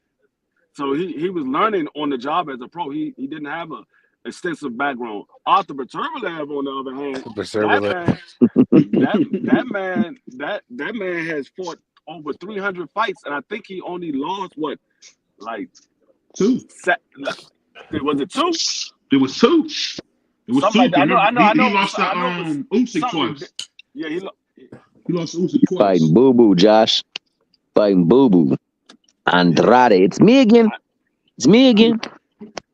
Yeah, I know it was something crazy. So like I said, that man's different. He's different. Usyk beat him to death though.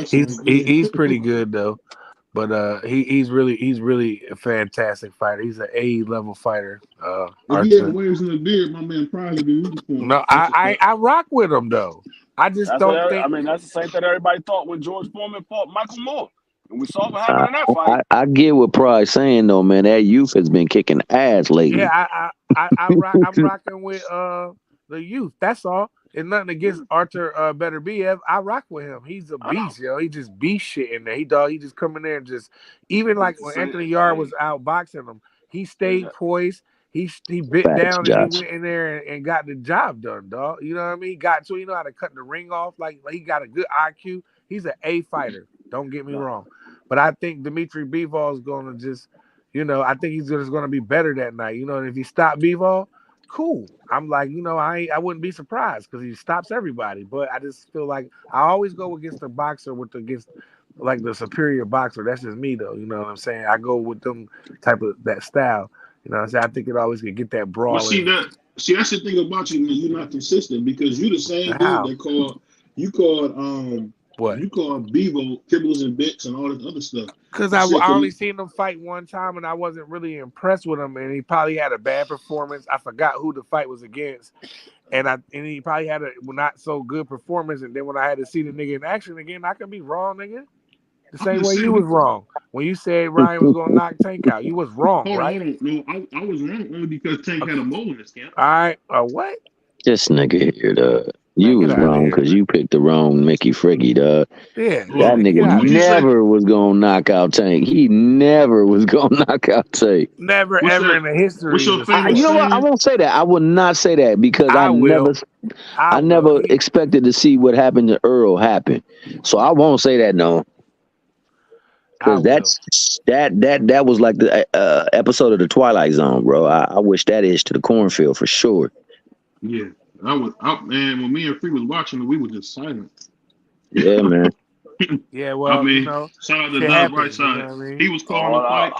Josh got time all today. I kept saying is Earl was getting the shit beat out of him. I'm like, Earl yeah, man. Yeah, that was horrible to watch, bro. I was watching it in my movie theater. I was just sitting there like, damn. I mean, the whole it just theater showed us was that quiet, Earl was maybe overrated. That's all. It didn't show him overrated. It just showed Terrence Crawford is different. Terrence Crawford was the better fighter that night. That's all. Yeah. Nah, yeah, the man is not. the worst ever because he lost one fight. You know, and so somebody got to It's the lose way a he big fight. lost. The way he So what? lost. Some people that got their ass whooped. You know, a Not lot of like people. that. Not I like told that. you, Muhammad Ali got his ass whooped by Bro. Joe Frazier. He got his ass whooped by Joe Frazier. Yeah, yes, he That did. first fight? Yes, he got he his got ass hands and whooped. feet put on him. How long did I how long can't did say that he got fight last whooped. for? Huh? How long did that fight last for? Ooh. That fight went 12 rounds. Oh, I'm about to say, Exactly. yeah. They was not gonna let that fight that we just saw go 12 rounds. No, they was gonna stop that bitch. It In the was a second different round, they had time. It the was a doctor different expecting time it. as well. that's one of the reasons why Muhammad Ali ended up with that Parkinson's disease because he got beat up so much. You know what? I agree with that. I agree with that, and I also agree with what Crown Jewel has said. Yo, them niggas, you know, cutting that weight the way that they do, and as fast as they do, that fluid comes from your body, and you know your brain is encased in that fluid. So you know it could be doing a irreparable damage by cutting so drastically like they do to stay in weight classes and things like that, or to make weight classes. So I think a lot of that has to be like they that's why these sanctioning bodies, I think they need to be held to the fire, bro, and they need to make sure that they bring back same day weigh-in so that you know people can fight in a weight class that's more comfortable and suitable to their bodies instead of cutting 30, 40 pounds. They're hiding it. Like, I mean, look at boxing is so rogue. You know what I'm saying? This niggas is out of control. You know what I mean? For sure. It's not nobody can do. Nobody's policing this shit, bro. For sure. Boxing needs a shield, man. Boxing needs a shield. Like I said, judges need to change the way you judge the fight. Be changed, and the boxing just needs a shield and the scoring needs to be changed too. Take some money out of their purse, mandatory, the same way that my union does. You take money out of your purse and you put it in a little retirement for them. You know what I mean? And that way, so when they're done boxing, they got money that they paid themselves. You know what I mean? You take your own money out of your check and do it. And it needs to be, they need to have medical like the NBA. See, when you get 10 years in the NBA, you get the lifetime. Yeah, lifetime. Yeah, but I mean, the Marvelous one and all the great ones, man, they always have health insurance. So it just is what it is, man.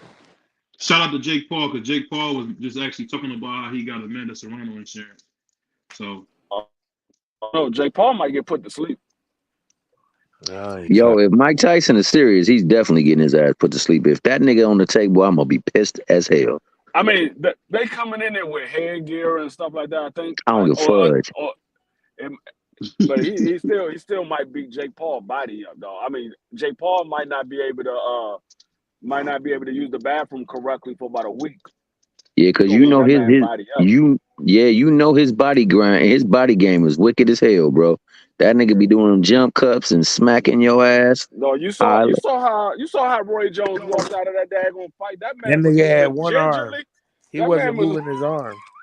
That man was moving gingerly like a mother. He like, man, my whole body hurt. I don't care what nobody Yo, says. D, that nigga said that 3 months after the fight. He said his whole body still hurting. 3 months after that fight. That man said Mike still got it. He like, I don't know what nobody else this wrestling shit, to be honest. I hate it. I did hear that. I did hear that Mike was sparring that Mexican heavyweight. I can't think of his name. The one for Top Rank. And he said Mike's punches was pretty brutal. Oh, you talking about the young buck? Yeah, the young dude. What's his name? I can't think of his name. Chavez. Is it Chavez? I'm finna jump off of there. Yeah, I got something to do. I see y'all brothers tomorrow. Okay. All right then, man. Go on and have a good time, man. And if you can't have a good time, have a great one. All right, peace. Bring your wallet. Hey, be honest, BVO. He ain't been sparring that dude. He ain't been sparring that young heavyweight. He been beating that young heavyweight up. Yeah, man. You know Tyson. He been beating that dude up. That's what he said. I was watching a old ass amateur shot of him, man. He was fighting some tall dude, bro. I don't know what he was, but this Mickey Friggy was scared in the ring, man. Tyson went to the middle of the ring before they was even supposed to. He was jaw jacking with the nigga. Then that nigga went in there and proceeded to Pitbull Hey, Cruz Gamboa his ass. yeah. It's Hey, just, hey, Josh, it's an exhibition. I don't think he can knock him out. It's an exhibition. It's not an actual fight. It's an exhibition. And that's what I was telling people before. I was like, this can't be no actual fight. This got to be an exhibition. Because if Mike Tyson go in here and knock Jake Paul out, that means Mike Tyson going to be ranked as a cruiserweight? Heck no. I mean, I'll tell you, damn near 60 years old. He's 58 years old. That man going to be ranked as a cruiserweight at 58 years old. I'm just surprised that, that Jake Paul even taking this fight, man. This is crazy. Jake Paul taking a fight because he know Mike Tyson bring money even at 58 years old. He get in there. That's gonna be Jake Paul's biggest bag from all the fights that he had.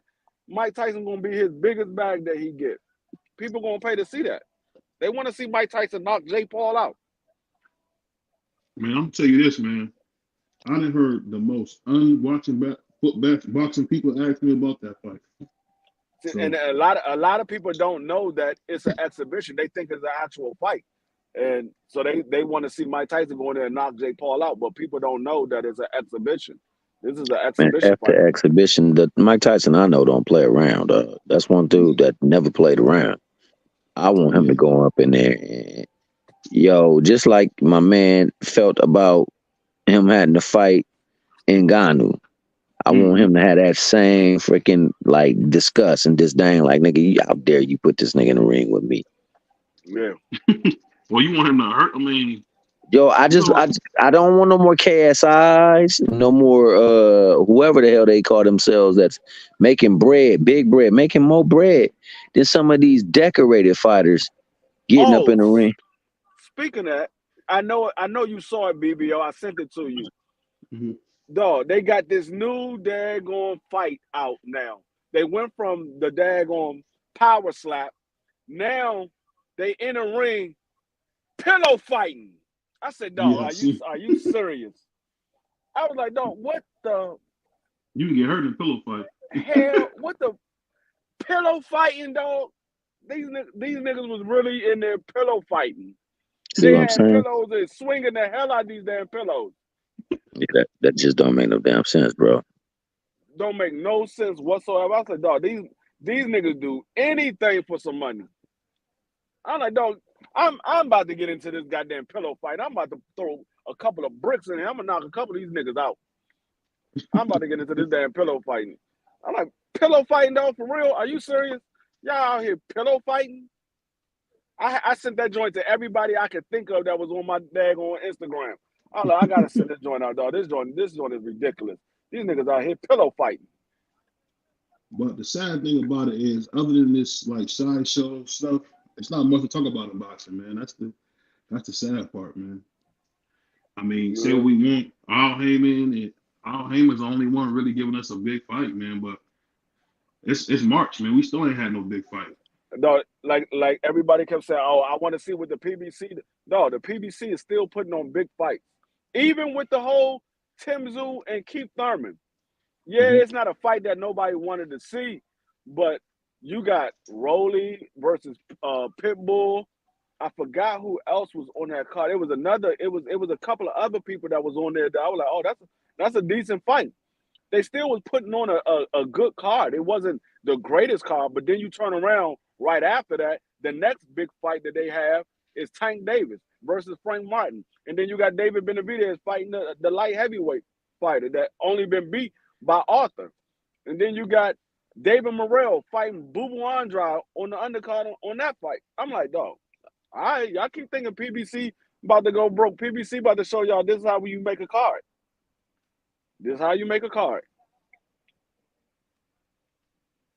I'll say this, though. I do got great news for everybody. Hopefully, we're going to have Rick Glacier on the show this coming Friday. So Is that Rick Glacier on the show? Yeah. Oh, shoot. We might want to invite Fanon to come through. Nah, I'm serious, bro. I hope he ain't listening, but that would be hella epic because he been trying to get to him for the longest. Who that? For nah. You know, Glacier don't like for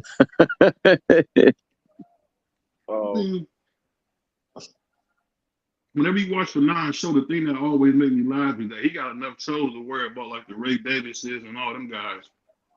I like that whole interview that Fanon had with Bill Haney. I think it was last week. Mm-hmm. That joint was funny as a mug. Yeah, it was. It was pure comedy. Fanon was like, hold up, but he was like, well, why they ain't show the whole fight? He's like, look, nobody is debating that y'all left with the money. We're talking about the fact that y'all said that it was a one-sided ass whooping, and we see that it was not a one-sided ass whooping. Clearly, it wasn't a one-sided ass whooping, and that's what y'all said, and that's what you say he was lying about. You know what I'm saying? So was he lying about the? Let's go back. What you talking about?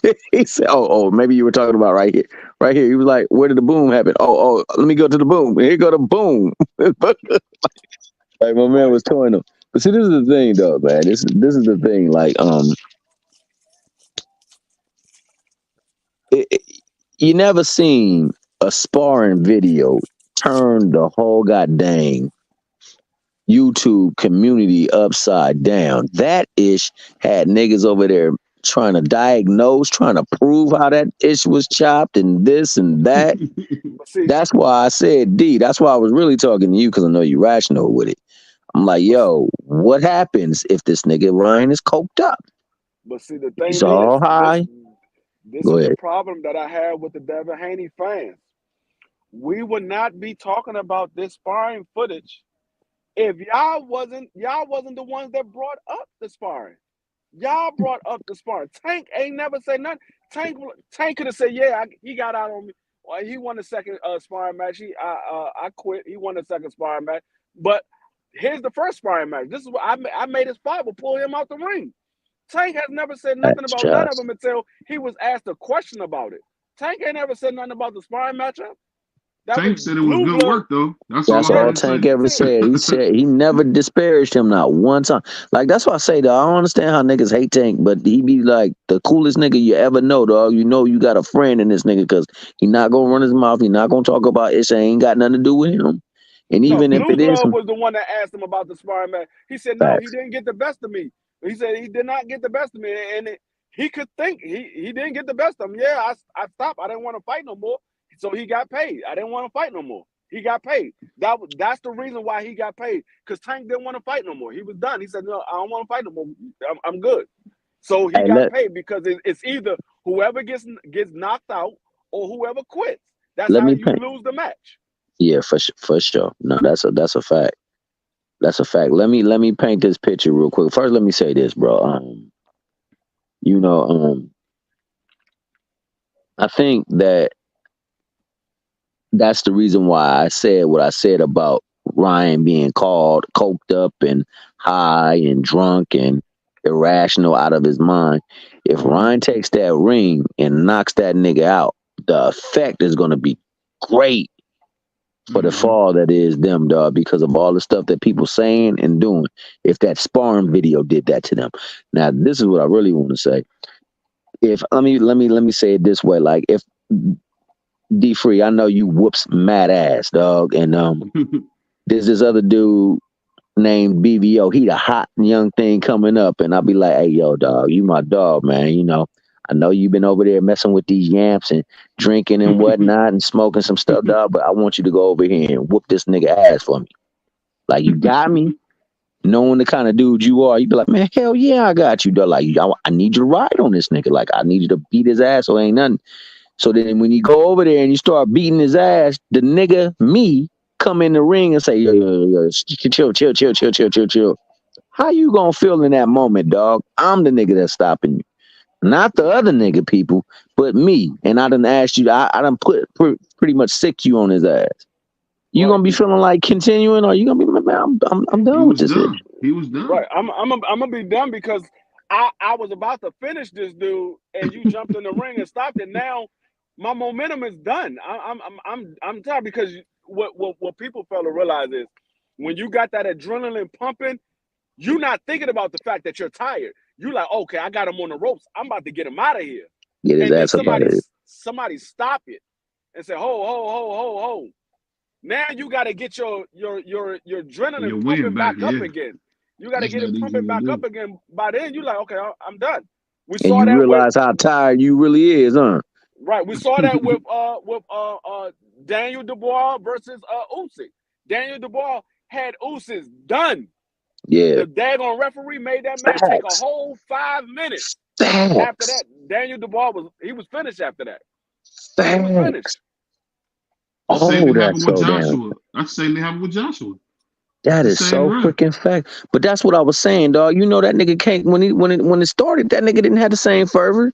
He damn sure didn't have the nigga was out of shape. He didn't have the damn conditioning or the stamina. So that nigga probably was, man, F this, dog. I was already kicking this nigga ass and they stopped me from doing it. I'm not really trying to. And that's why he said it really wasn't crazy. Like, it wasn't nothing crazy. Like, this nigga probably got me because, hell, I wasn't into it no more. And then you got to think about it. Tank like, well, fuck it. I ain't got no money on the line. You got the money on the line, and you stopped it. Okay. It is what it is. You stopped it. I'll say this, though. I'll say the funny thing is y'all both right because y'all both got me looking at Tank different because for a long time, I'll be honest, you hear so much from Bill Haney and you hear nothing from Tank. It's almost like to a point where I feel like Bill Haney has done a successful job of, pinning his picture to Tank's back. And it's like the more and more Devin Haney talk, it's you know what, his day is coming, man. And it's about to be midnight because say what you want, whether it's T.O. or whether it's Ryan Garcia, one of these guys at 140 is going to mess him up.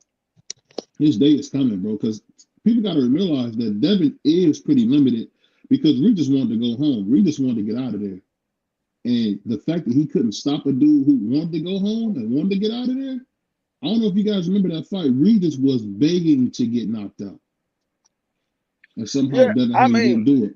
I mean, I really believe that Devin didn't realize he had him hurt because, like I said, when you look at it, when he caught Regis with that shot and Regis stumbled back to the rope, Devin Haney backed up. I don't think he realized he had him hurt. I think if Devin realized he had him hurt, I think Devin would have probably tried to finish him, but I don't think he realized he had him hurt. I've never seen him, but your cousin said the exact same thing. I didn't mean to interrupt you, Free, but Gary Russell Jr. said this exact same thing 3 or 4 years ago. Devin Haney fights like an amateur. He doesn't fight like a pro. And that was another example of him not fighting like a pro. Because he knew, you could tell that he seen Regis was hurt, but he didn't want to deal with what's coming back. Tiana He got didn't want to killed get caught. and they're gonna get her. He didn't want to.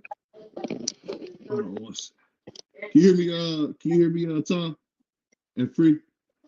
Huh? I don't know if y'all can hear me. I was saying, I just think like your cousin Gary said it best. He didn't want to deal with what's coming back. That's been the problem with Devin. Yeah, I mean, like I said, I'm not doubting that because I'm not Devin Haney, so I don't know what goes on in his head. But I mean that very well can be true.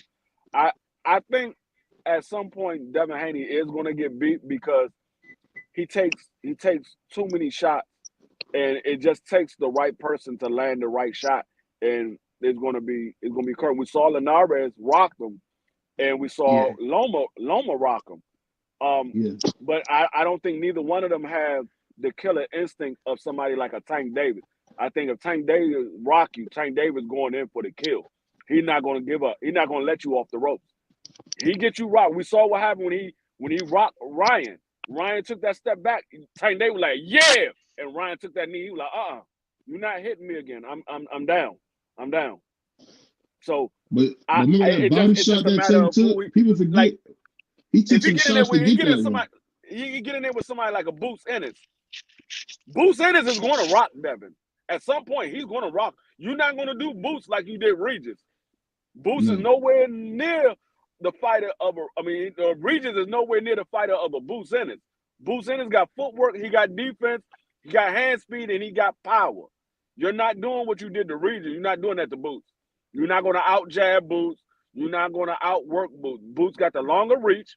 Boots got the faster feet, and his hand speeds might be faster than yours as well. We know he got more power than you. You're not doing that. So I don't mind him going up there to fight Boots. I just don't. I don't give him no chance of beating Boots. No chance at all. I get what you said about that. I'm just more or less saying, and I don't know if you guys seen this, but Devin Haney, and it's funny because Mr. Gary Russell is one of my favorite fighters. I say it all the time. You know how much I love Mr. Gary Russell. I don't know if you heard that time. He had broke him down. He broke Devin Haney down like 5 years ago, and everything that Mr. Gary Russell said is coming true. He said, the man is limited. The man don't know how to come off his overran right. It's awful. He don't know how to press the fight to somebody. He's still so caught up in points. Bing, bing, bing, back up. Bing, bing, bing, back up. Even when he was fighting George Kambosos and he was trying to throw with George Kambosos, he was hitting George with some clean shots and couldn't get George out of there.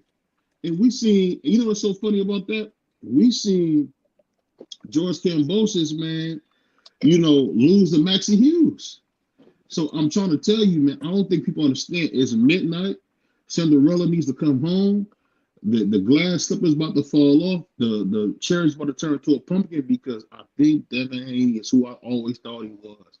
Paulie Malignaggi 2.0. Whatever. He is Paulie Malignaggi, man. I got Boots.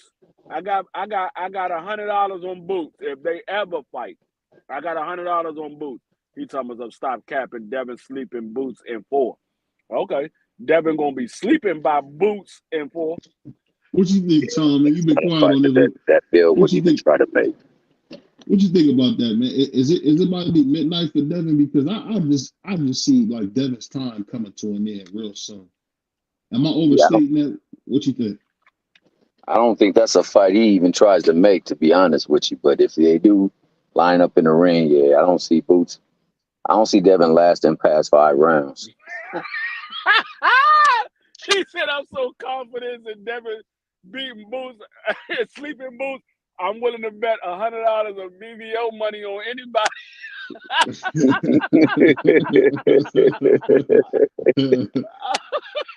Hey, man, I appreciate my man A1, man. To the whistle. I want to get on. I want to get on the doggone radar, man. With him, that's my guy. But the thing I gotta say on time that really get me with Devin Haney is that he's promoted so well. It's like I don't know, man. He just seemed like he got a great team behind him, and I don't think he's gonna be able to deliver. I don't think he'll be able to deliver. I don't, because like y'all keep saying, as my man Tommy said, man, he gonna get the sheet beat out of him, man, when he get in there with one of them real warriors, man. People say T.O. lose to him, but I don't see it. And I'm not even saying that to be funny. I'm being serious. I don't see him beating T.O. I don't see him beating Shakur or beating Tank. I just don't see it. I'm gonna tell you like this. I'm gonna be realistic about this fight with T.O. Yeah. It's a 50-50 fight because T.O. fights up for the competition. He fights down to the lesser competition. Mm-hmm. T.O. has boxing ability. The thing that T.O. has a problem with is when he come forward. If Devin sits back and let T.O. come at him, Devin can pick T.O. off the whole night. So it's a 50-50 fight. I think Devin can outbox T.O. I think T.O. can possibly catch Devin and possibly hurt Devin. It just depends on what happens the night of the fight. So it's a 50-50 fight. I'm not saying Devin is going to just go in there and just beat T.O. up. And I'm not saying T.O. going to go in there and just knock Devin out. It can happen either way.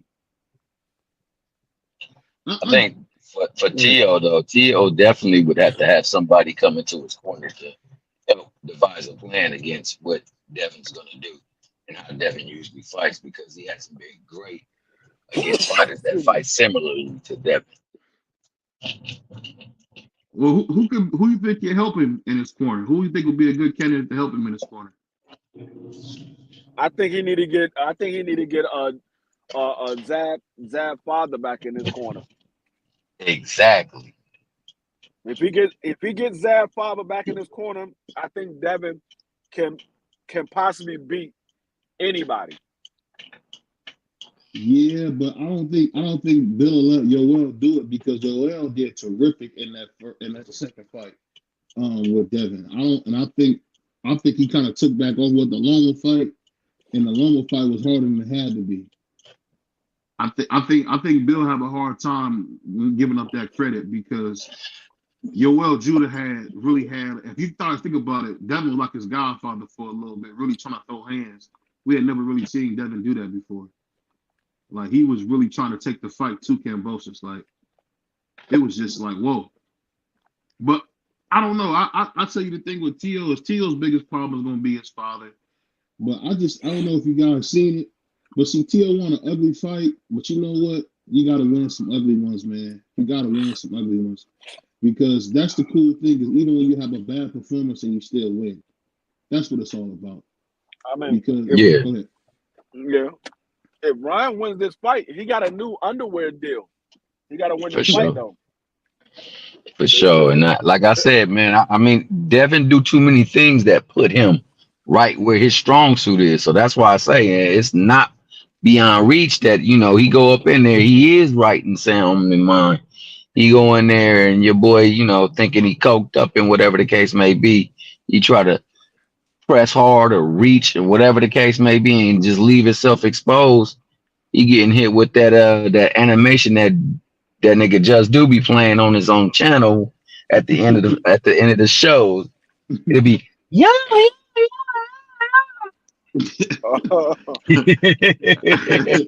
Hey, I think the funny thing too that y'all brothers are seeing it too is Derek James is about to pull Errol Spence out of that Crawford fight. I mean, he didn't put. There was a fight signed for him to fight. I would have. Go ahead. I would have the utmost respect for him if he did, because after looking at that ballet stuff and looking how he was looking, bro, it don't look like he too thrilled about that. Like if me, that man Derek James look irritated. Yeah, he did, dog. It looked like to his core too. It's funny because you can see it's like a father-son relationship. Same thing he got with Errol. I think it's weird because we all know if Derek James thought he couldn't win, Derek would pull him out. So that's the thing. Let's not play like Derek James is some idiot dude who's gonna just throw a spotter out there. He don't do that for nobody. He wouldn't have Ryan, going against Frank Martin if he thought that, Ryan wasn't serious and about to make this happen. I mean, the thing is this, Ryan gotta stop doing this shoulder roll thing. Which I get it, man. He hanging out with Floyd, he want to do it. I just think Derek should just go ahead and teach him how to do the shoulder roll, man. Don't get all upset with him. Show him how to do it. No, he don't. What if Derek James don't know how to do the shoulder roll? What if that's the reason why he's not showing him? Or what if see, what you got to understand is, in order for you to do the shoulder roll, you got to know how to tuck your chin. Ryan don't even know how to tuck his chin. So he can't do the shoulder roll if he don't know how to tuck his chin. You got to tuck your chin. The reason the shoulder roll works so well is because your chin is covered by your shoulder, and your head is covered by your glove. So when you do it, when they throw the punch at on your right side or your left side, whichever side you doing the shoulder, you tucking your chin under. The glove is glancing off your shoulder. If they come with the other side, you got your glove up to block that shot. That's why the shoulder roll works so well. But if you're doing it wrong, you're leaving one side open, and it's usually the side that you're supposed to have your chin chuck. You're leaving that side open, so that punch is not glancing off your shoulder. It's actually hitting you right in the temple, because that's the only spot that it can hit you at, is in the temple. So that's why you got to know how to do it properly. If you don't, you're going to get knocked out because you're leaving yourself open. And I could tell, like you brother just said brilliantly, I could tell Derek was very frustrated because the look on his face, you don't ever see Derek like that. The real toothpicks.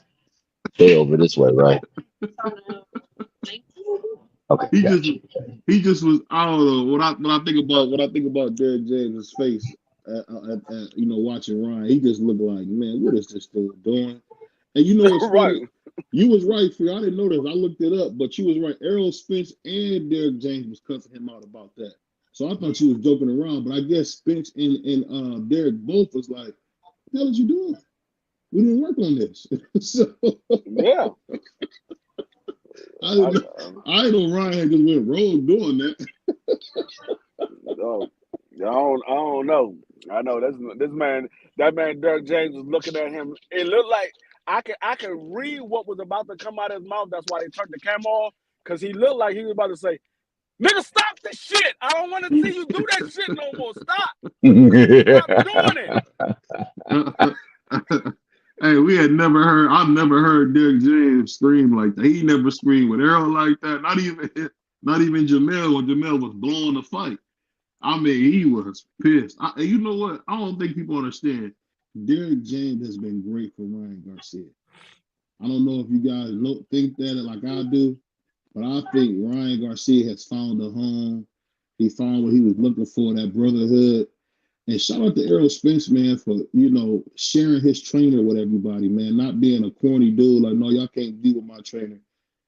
Shout out to him for that, because, Derrick James, man, he don't get enough credit, man, for what he's done, man.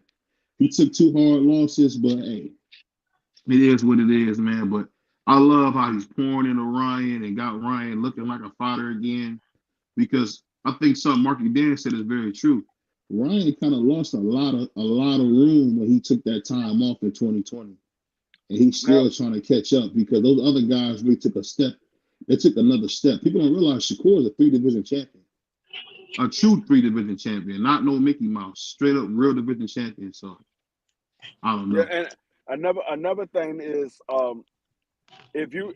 what I will say is, if you look at Ryan Garcia working the pads with Derrick James, Ryan Garcia looked good working the pads. He looked good. It's the other stuff. What if the person not moving the way Derrick James is moving with those pads?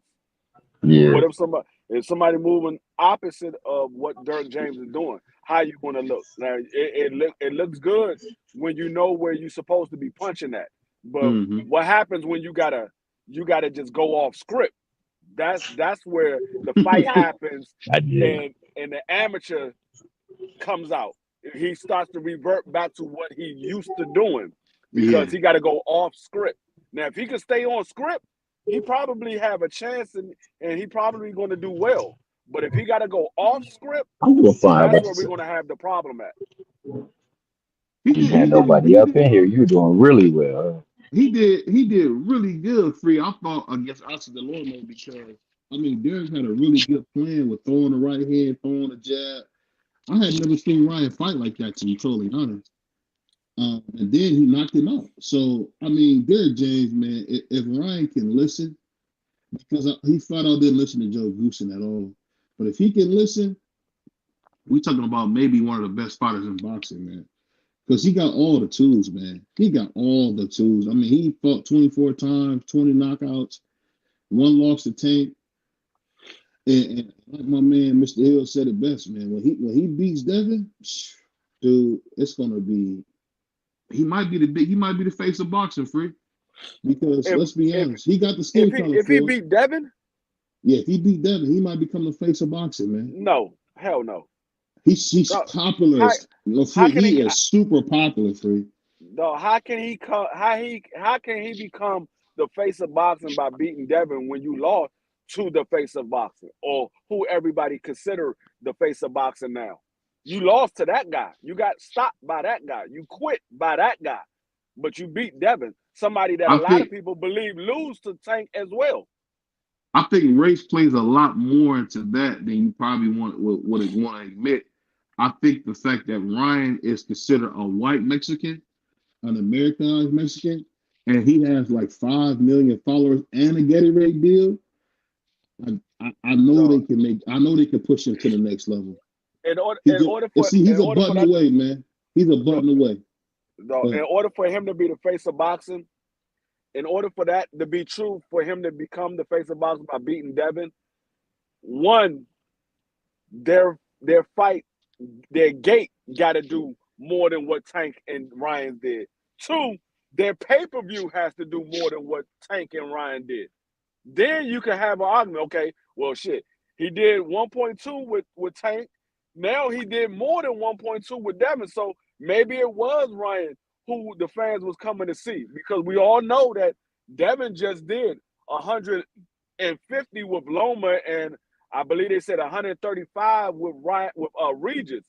So if Ryan did 1.2 with Tank, and we know Tank never really went above 250, and then he turned around and do another 1 point something with Devin, then we know, okay, they was coming to see Ryan. They wasn't coming to see Tank. Now you have an argument for him being the face of boxing. Yeah, I mean, Scoop, my man, Kareem's boxing news. I'm just excited, man, because I think with Ryan, man, we got a chance to get some fresh blood. And as much as I love Bill Haney, man, I really want to see him and Devin in shambles after this fight, man, because I think everything is set up for Ryan to win. Because I'm gonna tell you one thing you don't want to admit: Devin Haney not getting no decision, bro. That's a fact. He's not getting no decision. I know one thing. This fight is not going to do more than Tank and Ryan, because they ain't got no goddamn card. I don't care how much. Not selling either, I don't care how much people. I don't care how much people want to see this fight. Ain't nobody paying no $60, $70. I don't even think nobody paying $40 to see one fight. No. He's not Floyd. He can't do that. Well, and you can't just throw a fight together. You can't just throw a card together in the last 2-3 weeks of the month. Like, they literally, tomorrow is the 19th. They're literally a month away. Literally a month away, and there's no card put together yet. I have never seen that before.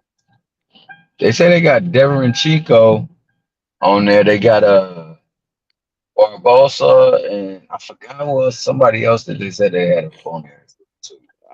If you go to the box record and look at that card, there's nobody else except for Ryan and Devin. Well, L-Dub said this, so I mean, I know he knows. I mean, they could be trying to work to put that on the card. They just haven't done it yet.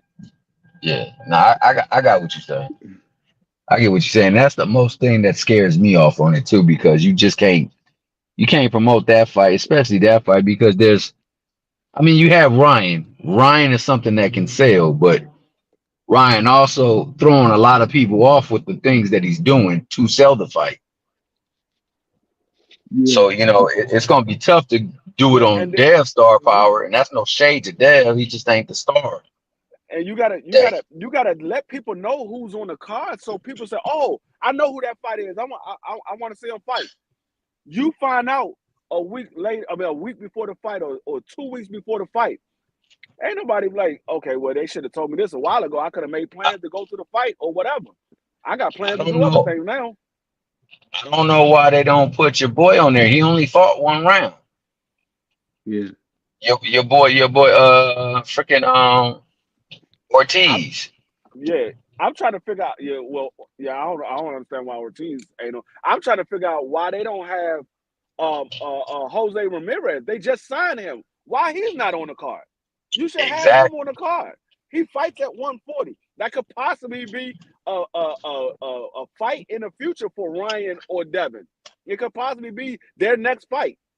You got Jose Ramirez on the card. He could possibly fight one of these guys in their next fight. That's a damn. You got Aaron Barbosa's up there. That could have been Barbosa's versus. Could have been Barbosa versus Ramirez. Yeah. Right.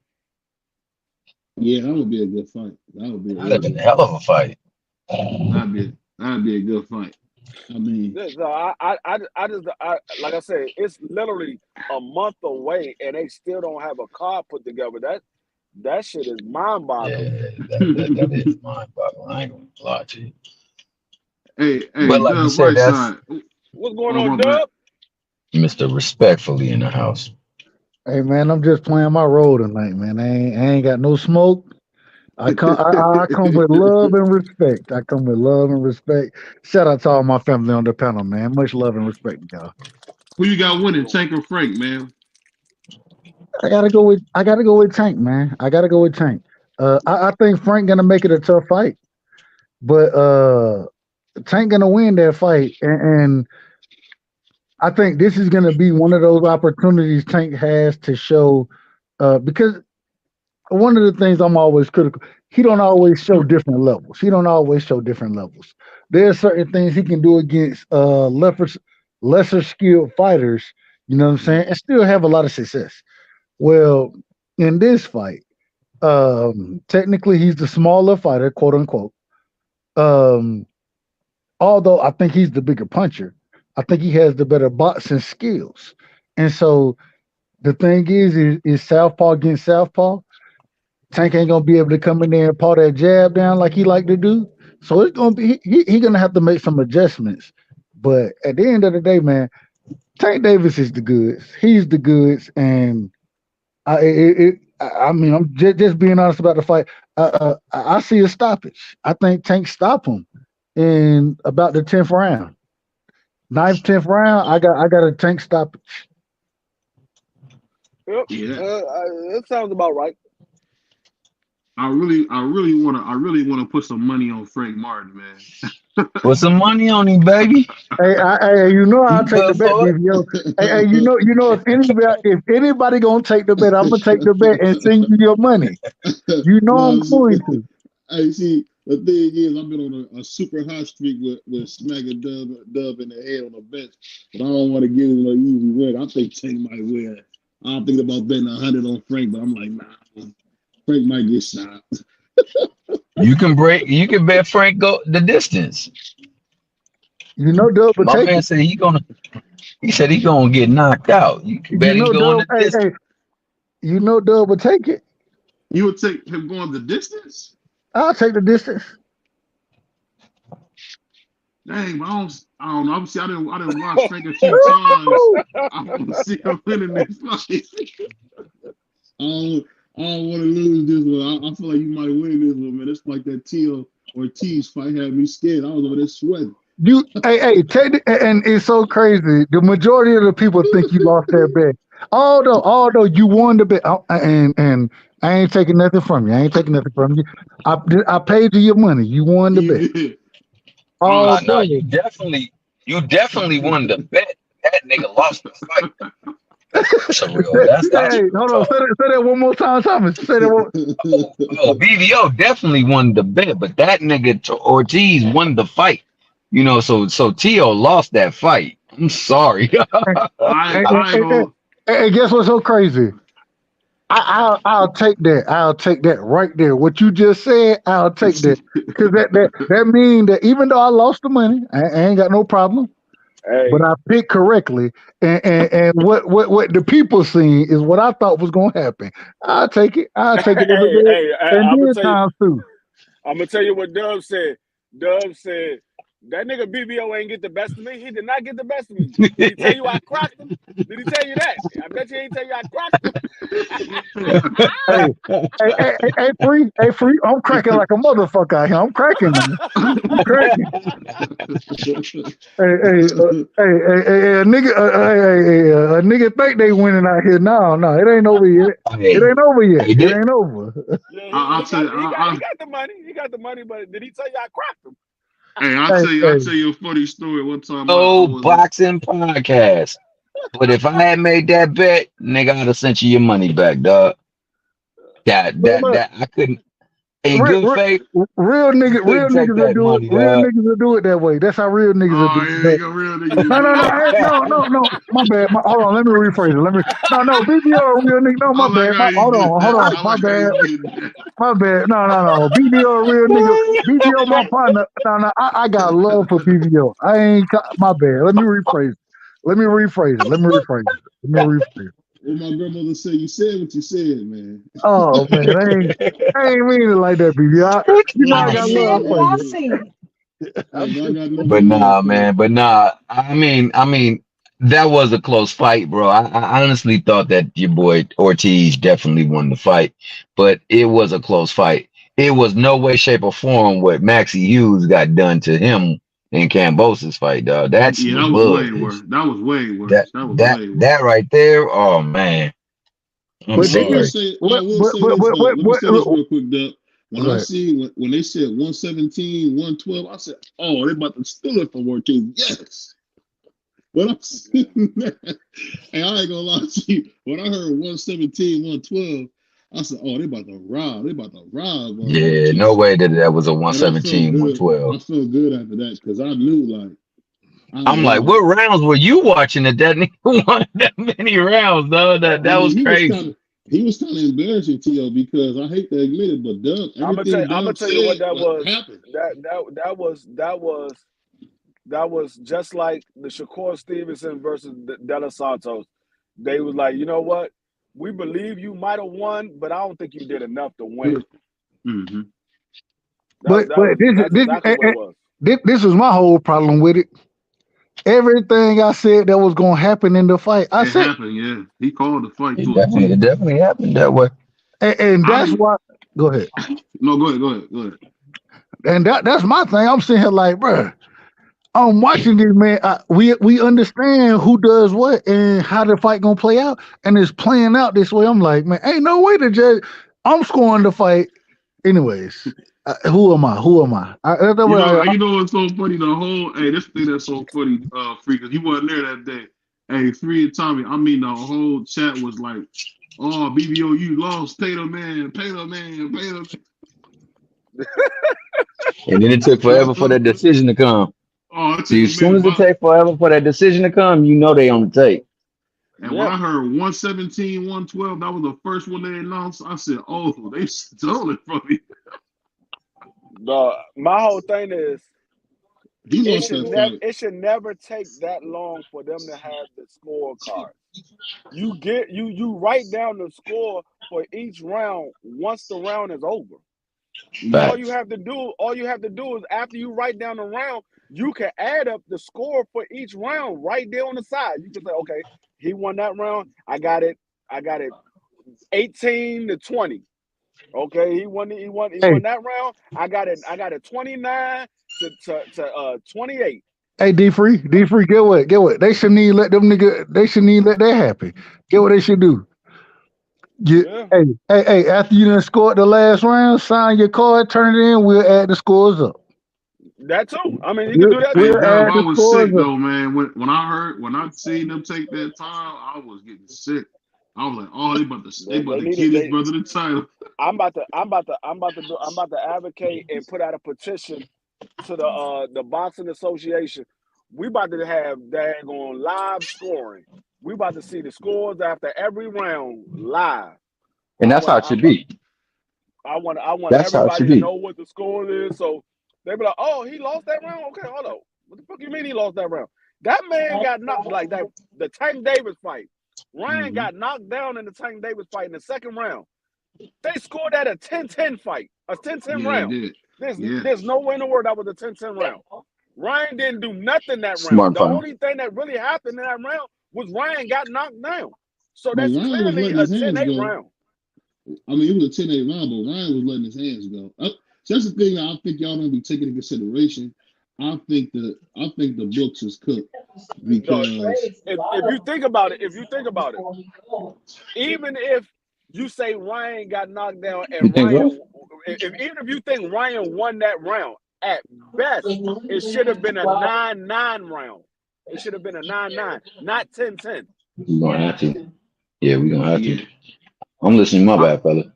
Oh, go ahead. No, I just say this, Free. I just was like, you know what? When I watched that fight again, I kind of was just sitting there thinking like, dang, they really, you know what? And I'm gonna be honest with you, Ortiz probably deserved to win, but I hated the way he fought. That's the part that made me mad. I hate that he just ran from me. But I don't know, man. I don't know if he ran from him. I just think that he left a lot on. I think it was D Free who said it. He left a lot of meat on the bone, bro. He had stuff there. He had stuff there that he could have just got off, and he didn't get off like he should have, especially having him so far out of position. You got to make somebody pay when you get them. When you make them look bad like that, you got to make them pay.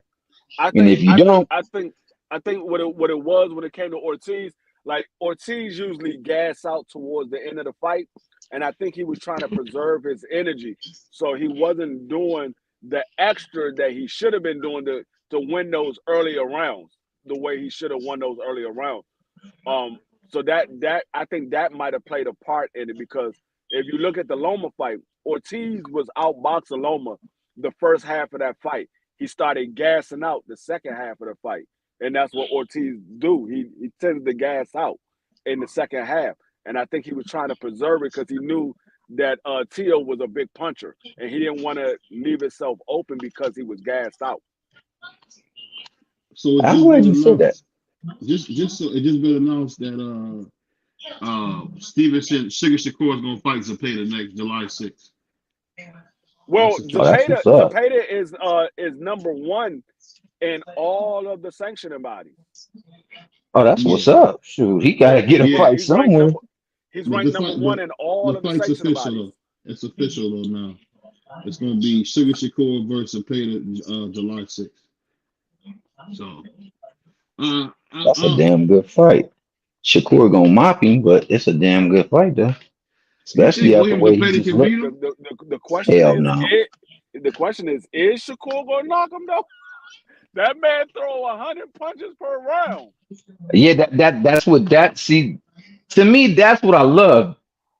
When you express yourself to be the very best boxer, that means you're able to adjust to anything. You could not throw anything to Mayweather that he could not adjust to. He's gonna make the adjustment. So if you on that level, you say you would beat Mayweather in his fight. Oh, this should be nothing for you. And you remember what Shakur said. Shakur said, Williams said, "Don't say my name. Send a contract." Shakur said, "Oh, we sent you a contract 24 hours later. We ain't getting no response. We ain't hear nothing about it." Then all of a sudden, Williams came out and said, "Hold on, that nigga ain't sent me no goddamn contract. That nigga's a damn lie." And we see it's quote unquote supposed to be Shakur and Williams Zepeda next. Maybe that's the fight that he got in July, or is Shakur gonna fight somebody else and then fight Zepeda?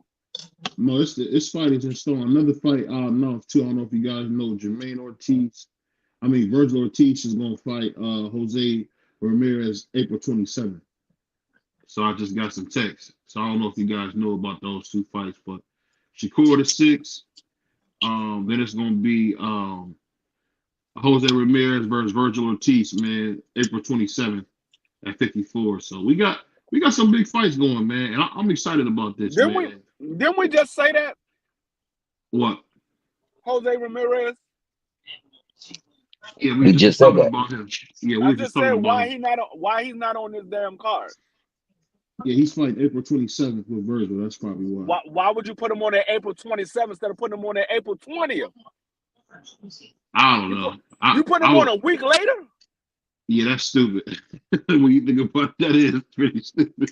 But it's Oscar doing the card, so what can we say, man? I mean, you absolutely right. That would be a great. He's not trying to sell his card. He's not trying to sell it. You see what I'm saying? And we putting it on. We putting it. The high commodity, you just signed him. You just signed the high commodity from Top Rank. You signed Jose Ramirez. That was the person you brought on the interview when you had that last fight that Ryan was at. You were showing Jose Ramirez and all this other stuff. Now you got to fight with Devin Haney this pay-per-view. You're gonna put him on the card after a week later. Yeah, that's crazy. But think about it. Think about it, man. Really think about it. Who do everybody believe is Oscar's star? Ryan? Virgil? Not Ryan. Ryan. Oh, Ryan. But what Ryan is going, but what Oscar's going to do is show him, look, we did better numbers with Virgil. I'm telling you, man, they battling it out, dog. That's what's really going on. That make you forget it's battling. I think you're absolutely right. They're not trying to sell his card. They're doing a bad service, not only to Ryan, but you're doing it to Devin Haney. And yeah, that's what's messed up. I feel bad for Devin Haney, but you wanted to fight Ryan. So yeah, you wanted the A side so much that you was willing to take this nonsense. he want to leave too. What you said was true, Tom. He's said Oh yeah, in a he's recent trying to press look for, conference he wants to leave. He wants to and leave he wants to leave without ROH. having no lawsuit or anything like that, without having to pay money. He just wants them to drop their ass. And like I said, they don't want to promote him. They want to make him look like he ain't got no star power. In fact, the one who you said wasn't as a bigger star as you are, he's doing more numbers than you got. That's why that fight is that way. I'm gonna tell you what's gonna happen. I'm gonna tell you what's gonna happen. What's that? Oscar De La Hoya is gonna come out looking like Bob Earl because Ryan Garcia is gonna leave. If he go over to the PBC, Ryan Garcia's fan base is gonna go through the roof because they're gonna put him in there with nothing but big fights. Yeah, So he's gonna be a triple, man. star. He really gonna be a star. He's gonna get put in If there he's with not nothing but big already. fights. And you know what's funny? I think you're gonna realize that Ryan became a star by accident. So that wasn't because Oscar did anything. I mean, he just took to social media and became a really big influencer that can really fight. But I'll say this though, I'm just shocked though that I'm shocked that Virgil Ortiz stopped calling out Boots. I don't know if you guys seen it recently, but Virgil Ortiz offered Boots to come to 54, and Boots hadn't said anything. I don't know if you guys heard about that, but I don't know if Virgil Ortiz got him scared or what's the case, man. But Virgil Ortiz let it be known he wants to fight him. No, Virgil Ortiz haven't even fought at 54. How you You gonna know tell what I'm Boots to come saying? to 54? You know, he did fight at 54. His No, he last fight did was at That not. 54. nigga No, he fight didn't. lasted half That a man week. fought at a catchweight at 56. Oh, that's right. You're right. And It was at 56. You're That right. My man mistake. hasn't fought at 54. We don't even know if he can make 54 because he couldn't make 47. He was having medical issues. He couldn't make 47. Now he went to 54. He hasn't even fought at 54. That man fought at a catchweight at 56. He yeah, need to go to 60, man. That's the thing I don't understand. What's the issue with him going to 60? He might He be too is small to go to 60. at yeah, you at gotta 6'1". No, I'm talking about far as pop. Pop, big puncher. Oh, He Pop. might be Oh, too he okay. might be too small at 60 because you got to remember those guys at 60. Not only are some of those guys bigger than Ortiz, Virgil. Not only are they bigger, but a lot of those guys hit harder than Virgil. Oh, wow. So he might not be big enough to be at 60. He might be That's a good weight-wise point. big enough, but That's a good point. I Yo, didn't think power-wise, he about might that. not be big enough. to D point, how long has he fought at 47? Like The he first might be used to just only 47. You going up 2 weight classes, man, without even having to fight at 54. Yeah, he fought his first 18 fights at 47. Yeah, and And then struggled he had each time to make weight really bad. He struggled really bad to make weight at 47. because he fought his first 18 fights at 47, and then he supposedly had went up to 54, but that was at a catchweight at 56. Yeah. So, but I'm nervous on. They said he kept fainting at 47. Like I'm now thinking. when he was in the amateurs, I believe he was fighting at 54. Yeah. I don't know. I don't know how he's. I don't know why he was trying to go down so much. Because he's like bigger than Errol Spence and all them. He's not little at all like Errol and them. He's a big guy.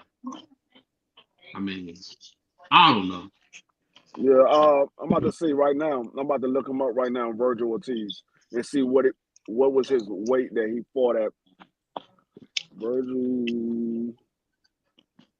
I'm gonna ask you this though, real quick. So was you shocked at how good Zepeda looked against Maxie Hughes? Who looked? Cepeda? Yeah, I wasn't shocked at how good he looked because Cepeda's known for throwing volume like that.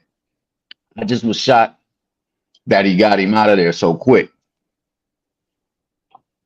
I knew he was going to have, I knew eventually the war of attrition was going to kick in and Maxie was going to have to do some things to stay abreast of it. I thought the breakdown was going to start happening around 7 or 8. But nah, the man is like, he's real nice. If you look at the way and see, this is another thing, man. Like the stereotype, Mexican fighters. That man was moving, changing angles, and changing punching angles, moving high to low. Yeah. It takes extreme skill to do what he was doing. And like we ain't talking like he took some chopped liver. This dude that he beat took apart Cambosis, who was quote unquote a legacy fight. Yeah. So Undisputed. yeah, man. So yeah, I can't do nothing but shout out and give him mad respect, bro. And I just wish that Maxie had grab, tried to disrupt the time and do some stuff to just break his timing, man, because he was just letting him have his way. But I mean, I take that back. Yeah. His first 10 fights was at 140. He fought his last 8 at 47, and then this past one, which was his 19th fight, he fought at 56. So he was at 140 first. Then he went to 47. He was 10-0 at 140. Then he went to 47 and fought 8 fights at 47, and now he's at 54. I just don't know how he was able to do that, to be honest with you, man. So at Virgil. Now at 40, he didn't fight nobody of note. Nobody we would know, yeah. I'm just saying, I can't believe he was able to do that, go down that low. Because in the amateurs, let me see what weight class he fought at in the amateurs. In the amateurs, I think he fought at a lower weight class. I mean, a higher weight class.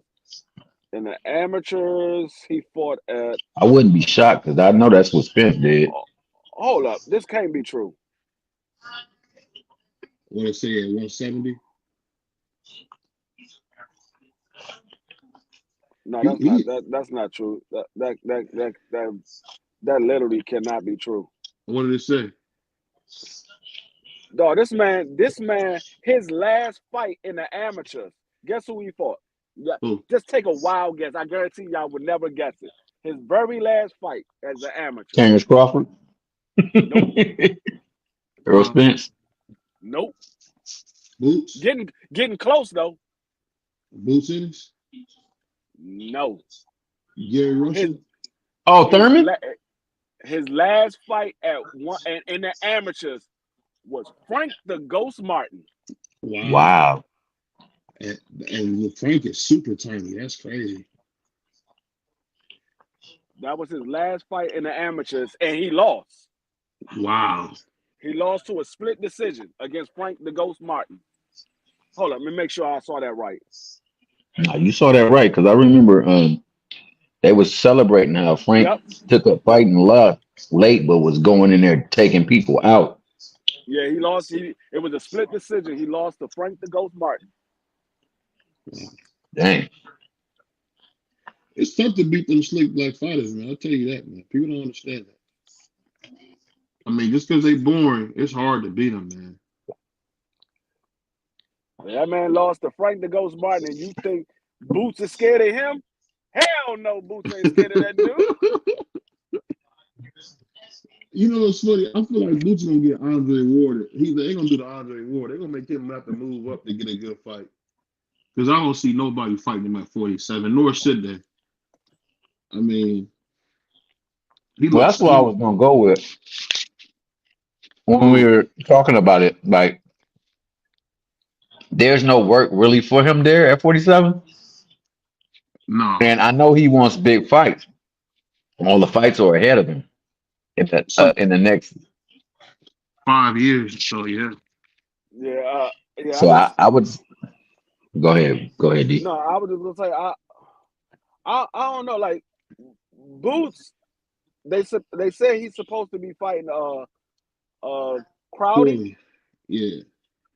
So I mean, I want to see if he's going to get that fight with for one of those other titles. Is he going to get a fight for one of those other titles? If he doesn't make some way and become an undisputed, he need to just go ahead. He need to go ahead and move to 54, because if you're not getting those titles, at 47, you got the one, and you couldn't win that one in the ring. You might as well just go ahead and go to 54. Those guys up there fight you. Them niggas Oh ain't gonna yeah, duck you. everybody fight at 54. Yeah, them niggas ain't gonna Let duck me you at 54. let me ask you this: when the last time Roman Villa fight? Who? Roman Villa. The dude that Boots beat up. Yeah, when the last time he fought? The I hope last he time fought Boots. The since. last time Boots. The last time Boots whooped his ass. Now this is a dude that usually fight a whole bunch of times in a year. The last time he fought was the last when Boots beat his ass. Let me look it up. I'm gonna make sure. But I think it was the last time he fought when That Boots was the whooped his ass. last time he fought. We talking about a dude who was active. He ain't fought in a long time, bro. Then Boots Boots really take embarrassed he him. takes something out of you, man. Especially when he got something to prove. And in that fight, I knew that was I'm gonna show you. Y'all talked about me about this Karen fight, so I'm gonna show you now. Villa, Your boy don't want. you talking about Villa, right? Yeah, Roman Villa. Yeah, the last time he fought was in 2023, July 2023, when he fought Jerron Boots Ennis. And the time Exactly. before that, he fought in January, and then he fought See, three. He fought 3 times in 22. He fought once in 21. He fought once in 20. In 19, because he fought 3 times. In 18, he fought 5 times. In 17, he fought 3. 16, he fought 5 times. 18, he fought 4 times. in the 20 and the 19 and the 20 and the 21, that was because of COVID. Yeah. That dude usually fight. He active. He ain't been fighting that fight, bro. His last fight was July of last year. It's And about that's to be right a around whole the corner. year.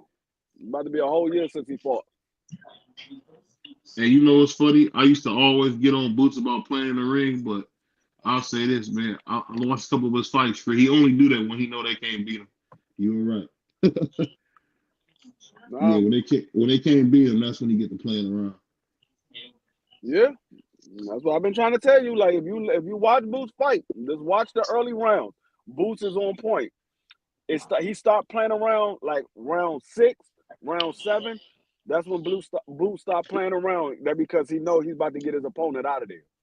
Yeah, he He's about to get gauged him your out of there. timing and everything. Yeah, he got the Mhm. timing down pat. He know how much power they got.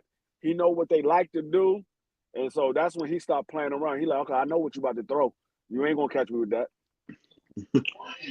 Hey, I'm gonna tell you, man. I ain't gonna lie, bro. And I know it because of how I felt. I love me some Roy Jones. But it would be times when I watch him fight.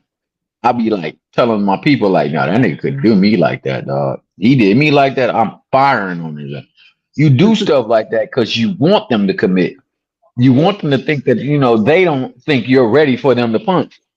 So you can hit them when you that much superior. When you got their timing down and you know you're that much better than them, and you can get your stuff off. You just setting them up for that. And you can see it Yeah. in that Ben Whitaker dude. Ben Yeah. Whitaker be clowning in that ring, but you better not try to think that his clowning is like, oh, he just being careless. no. He That's when he got waiting that for you. whole putting his hands behind his back. He wanted you to throw a shot so he can catch you because he know his reflex was much faster than yours. Exactly. The referee was like, hey, you can't put your hands behind your back. How you gonna tell me where I can put my hands at? I Yeah, put what my did you hands think behind my about back that, if I bro? For want real. to. For real. Did you think they just did that because he was a brother, dog? Because he didn't do that to nobody else. No. He did. I mean, well, I saw him do it twice. But when he did it, the first time, he knocked the dude out. The second time, he didn't knock him out because I guess the dude saw him do it before, and he was like, "No, I know what you about to do." And the dude never committed. He acted like he was going to throw a shot, and Roy went to react, and he stepped back. But the first time that Roy did that, oh, Roy caught him and knocked him out cold. I was like, No, why would you throw a shot? If a guy put his hands behind your back, that's a key sign. He wants you to throw a shot. He wants you to throw a shot. Yeah, I'm not going to throw a that is shot. exactly what that means. I'll say this, man. The thing I didn't know. Did you guys see the leaked sparring footage from Ryan Garcia beating Earl up real bad in there? Did y'all see that? He was Now, giving Earl some A1, smoke. A1, I gotta disagree. Speedy Rashid Ellis, that man gets stopped in the first 5 rounds. That man gets Against stopped Boots? against Boots. He gets stopped in the first 5 rounds against Boots. He was going at Boots pretty hard though. Now, maybe before he fought Villa, you probably had a valid point. But after he fought Villa, man, Villa beat the fight out of Speedy. We haven't seen Speedy since then. That was We July have of not. last year. We have not. You were right about that. That was July. I mean, I'm sorry. That was January of last year. It's been over a year since Speedy been in the ring since then. We haven't heard a peep out of Speedy. Because remember now on that stage at the press conference, he was talking about he wanted to fight Boots. Boots was scared to fight him. He got beat up by Villa. You ain't heard nothing from Speedy since then. Yeah. Not even the interview. Well, You're right about that. Well, that wouldn't have been a good fight for him. He not beating Boots, man. Oh no. I'm not a big fan of Boots either, but he's not beating. Oh, Boots. okay. I got you, A1. He said that was supposed to be the fight, but he fucked it up. Let me ask you guys something on the side. Did you guys hear about Bruno Mars being in debt $50 million to the doggone casino? Who? Bruno Mars, the singer. He paid how much? He wanted to pay how much? He owes the doggone casino $50 million. What casino is this? MGM. Who the A side? Bruno Mars. Bruno Mars. That nigga gonna be doing some free performances for a while. Hey, that's correct. I don't know if y'all realize that's a lot of money, man. $50 million at the casino. That's a hell of a lot of money. That's more money than he has. Yeah. He might. I mean, nah, that nigga ain't got no 50 million. You don't think he got it? Mm-mm. And then on another side note, you guys see that Trump is having a hard time posting that $470 million bill, a bond. It's getting better. Who having a hard time? Trump, he can't get anybody to put up that $470 million bond. He lost a huge judgment to the state of New York for bad business practices, and he can't afford nobody to give him a bond. Man, I'm not paying no $450 million for you anyway. Yeah, never lied. If you did a crime where your bond is $450 million, you need to keep your ass in jail. $450 million for a bond. You need to keep your ass in jail. You must have did something tremendously bad. No, murderers don't even get no daggone bond. They joint be like $30,000 or some shit like that. You said $450 million, almost $500 million. Nah, you need to keep your ass in jail. No, it's not for jail. It's because if you don't put that bond up, they can seize the property for payment. So basically, they put the bond out there, so either he pay them their money, or they can take his property. So it's like, dang. Well, his ass he gonna lose all his property then. Yeah, Ivanka's about to be. I've never heard of it being that high either. I'll tell you guys that right now. On $500 million, that's a lot of money. The man got away with collusion, treason, and espionage. No, like I said, he should have kept his ass in jail. $450 million, you should have stayed in jail. You really said that? Sister, no, that was some up on $450 million. No, that's a lot of money, bro. That means you better bring your ass to court. If we got a word that you're not going to court. He's gonna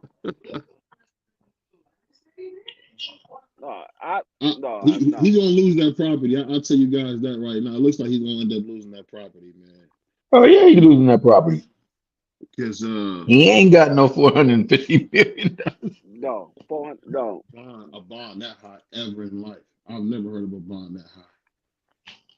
Like nah. that's 450 million. That's somebody that swindled millions of people out of money.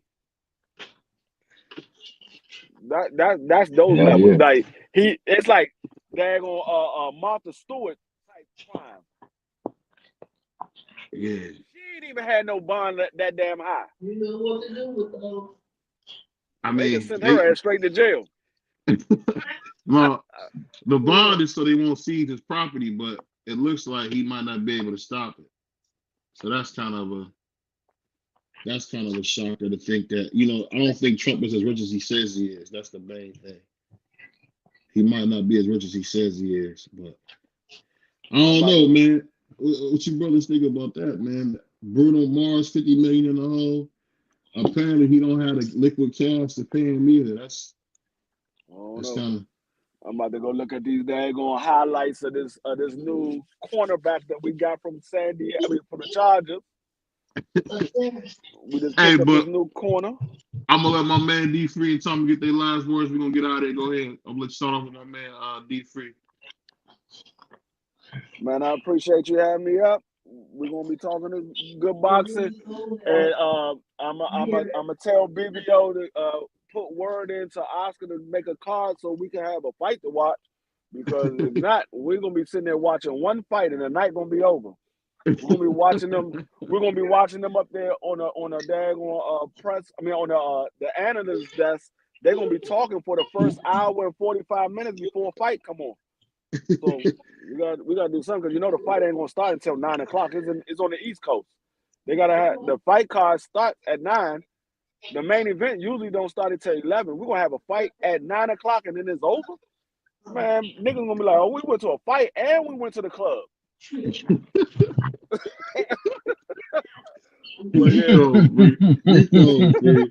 You cold-blooded, man.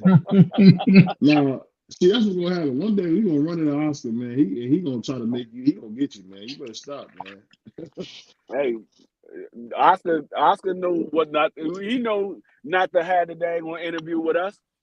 I was gonna ask him all the tough questions. I wasn't gonna ask him no questions that was off limits, like his personal life. But I was gonna ask him all the tough questions in the sport of boxing. Yeah, Free try to be a journalist out here. He want to ask tough questions.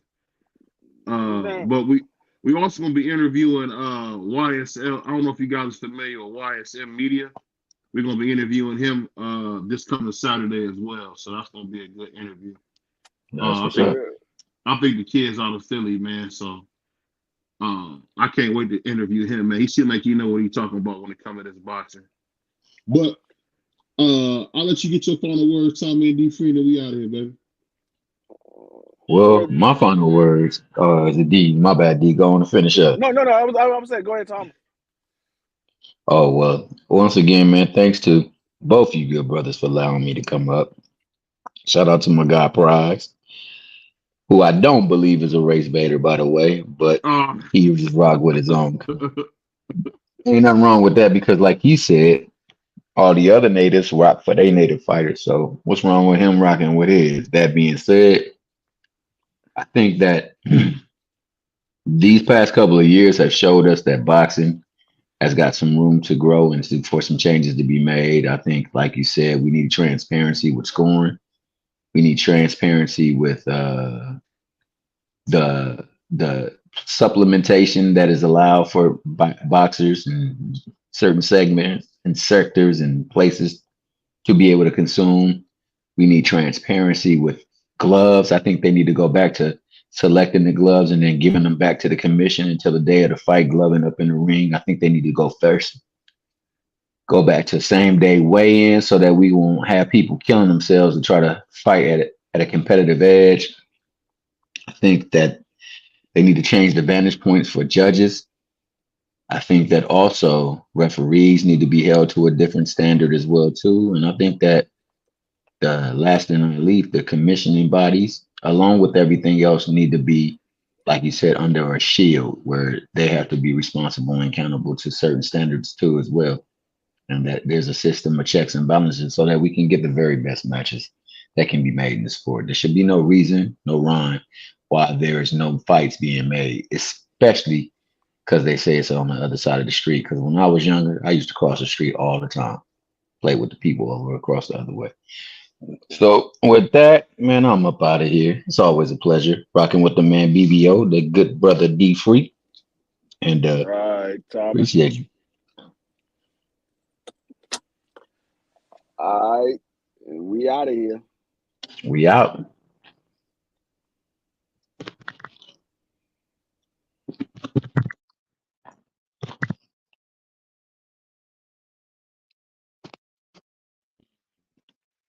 What he said, I disagree. I think it was a perfect style for us to get to see Boots put a hell of a performance on. The fight was supposed to be Speedy versus Boots.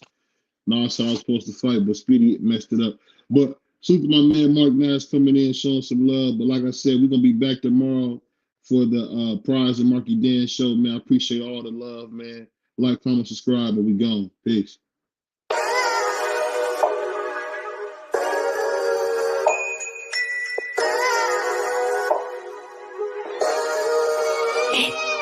Yeah. We really boxing. Who wanted the battle? Let's see. Oh, we boxing.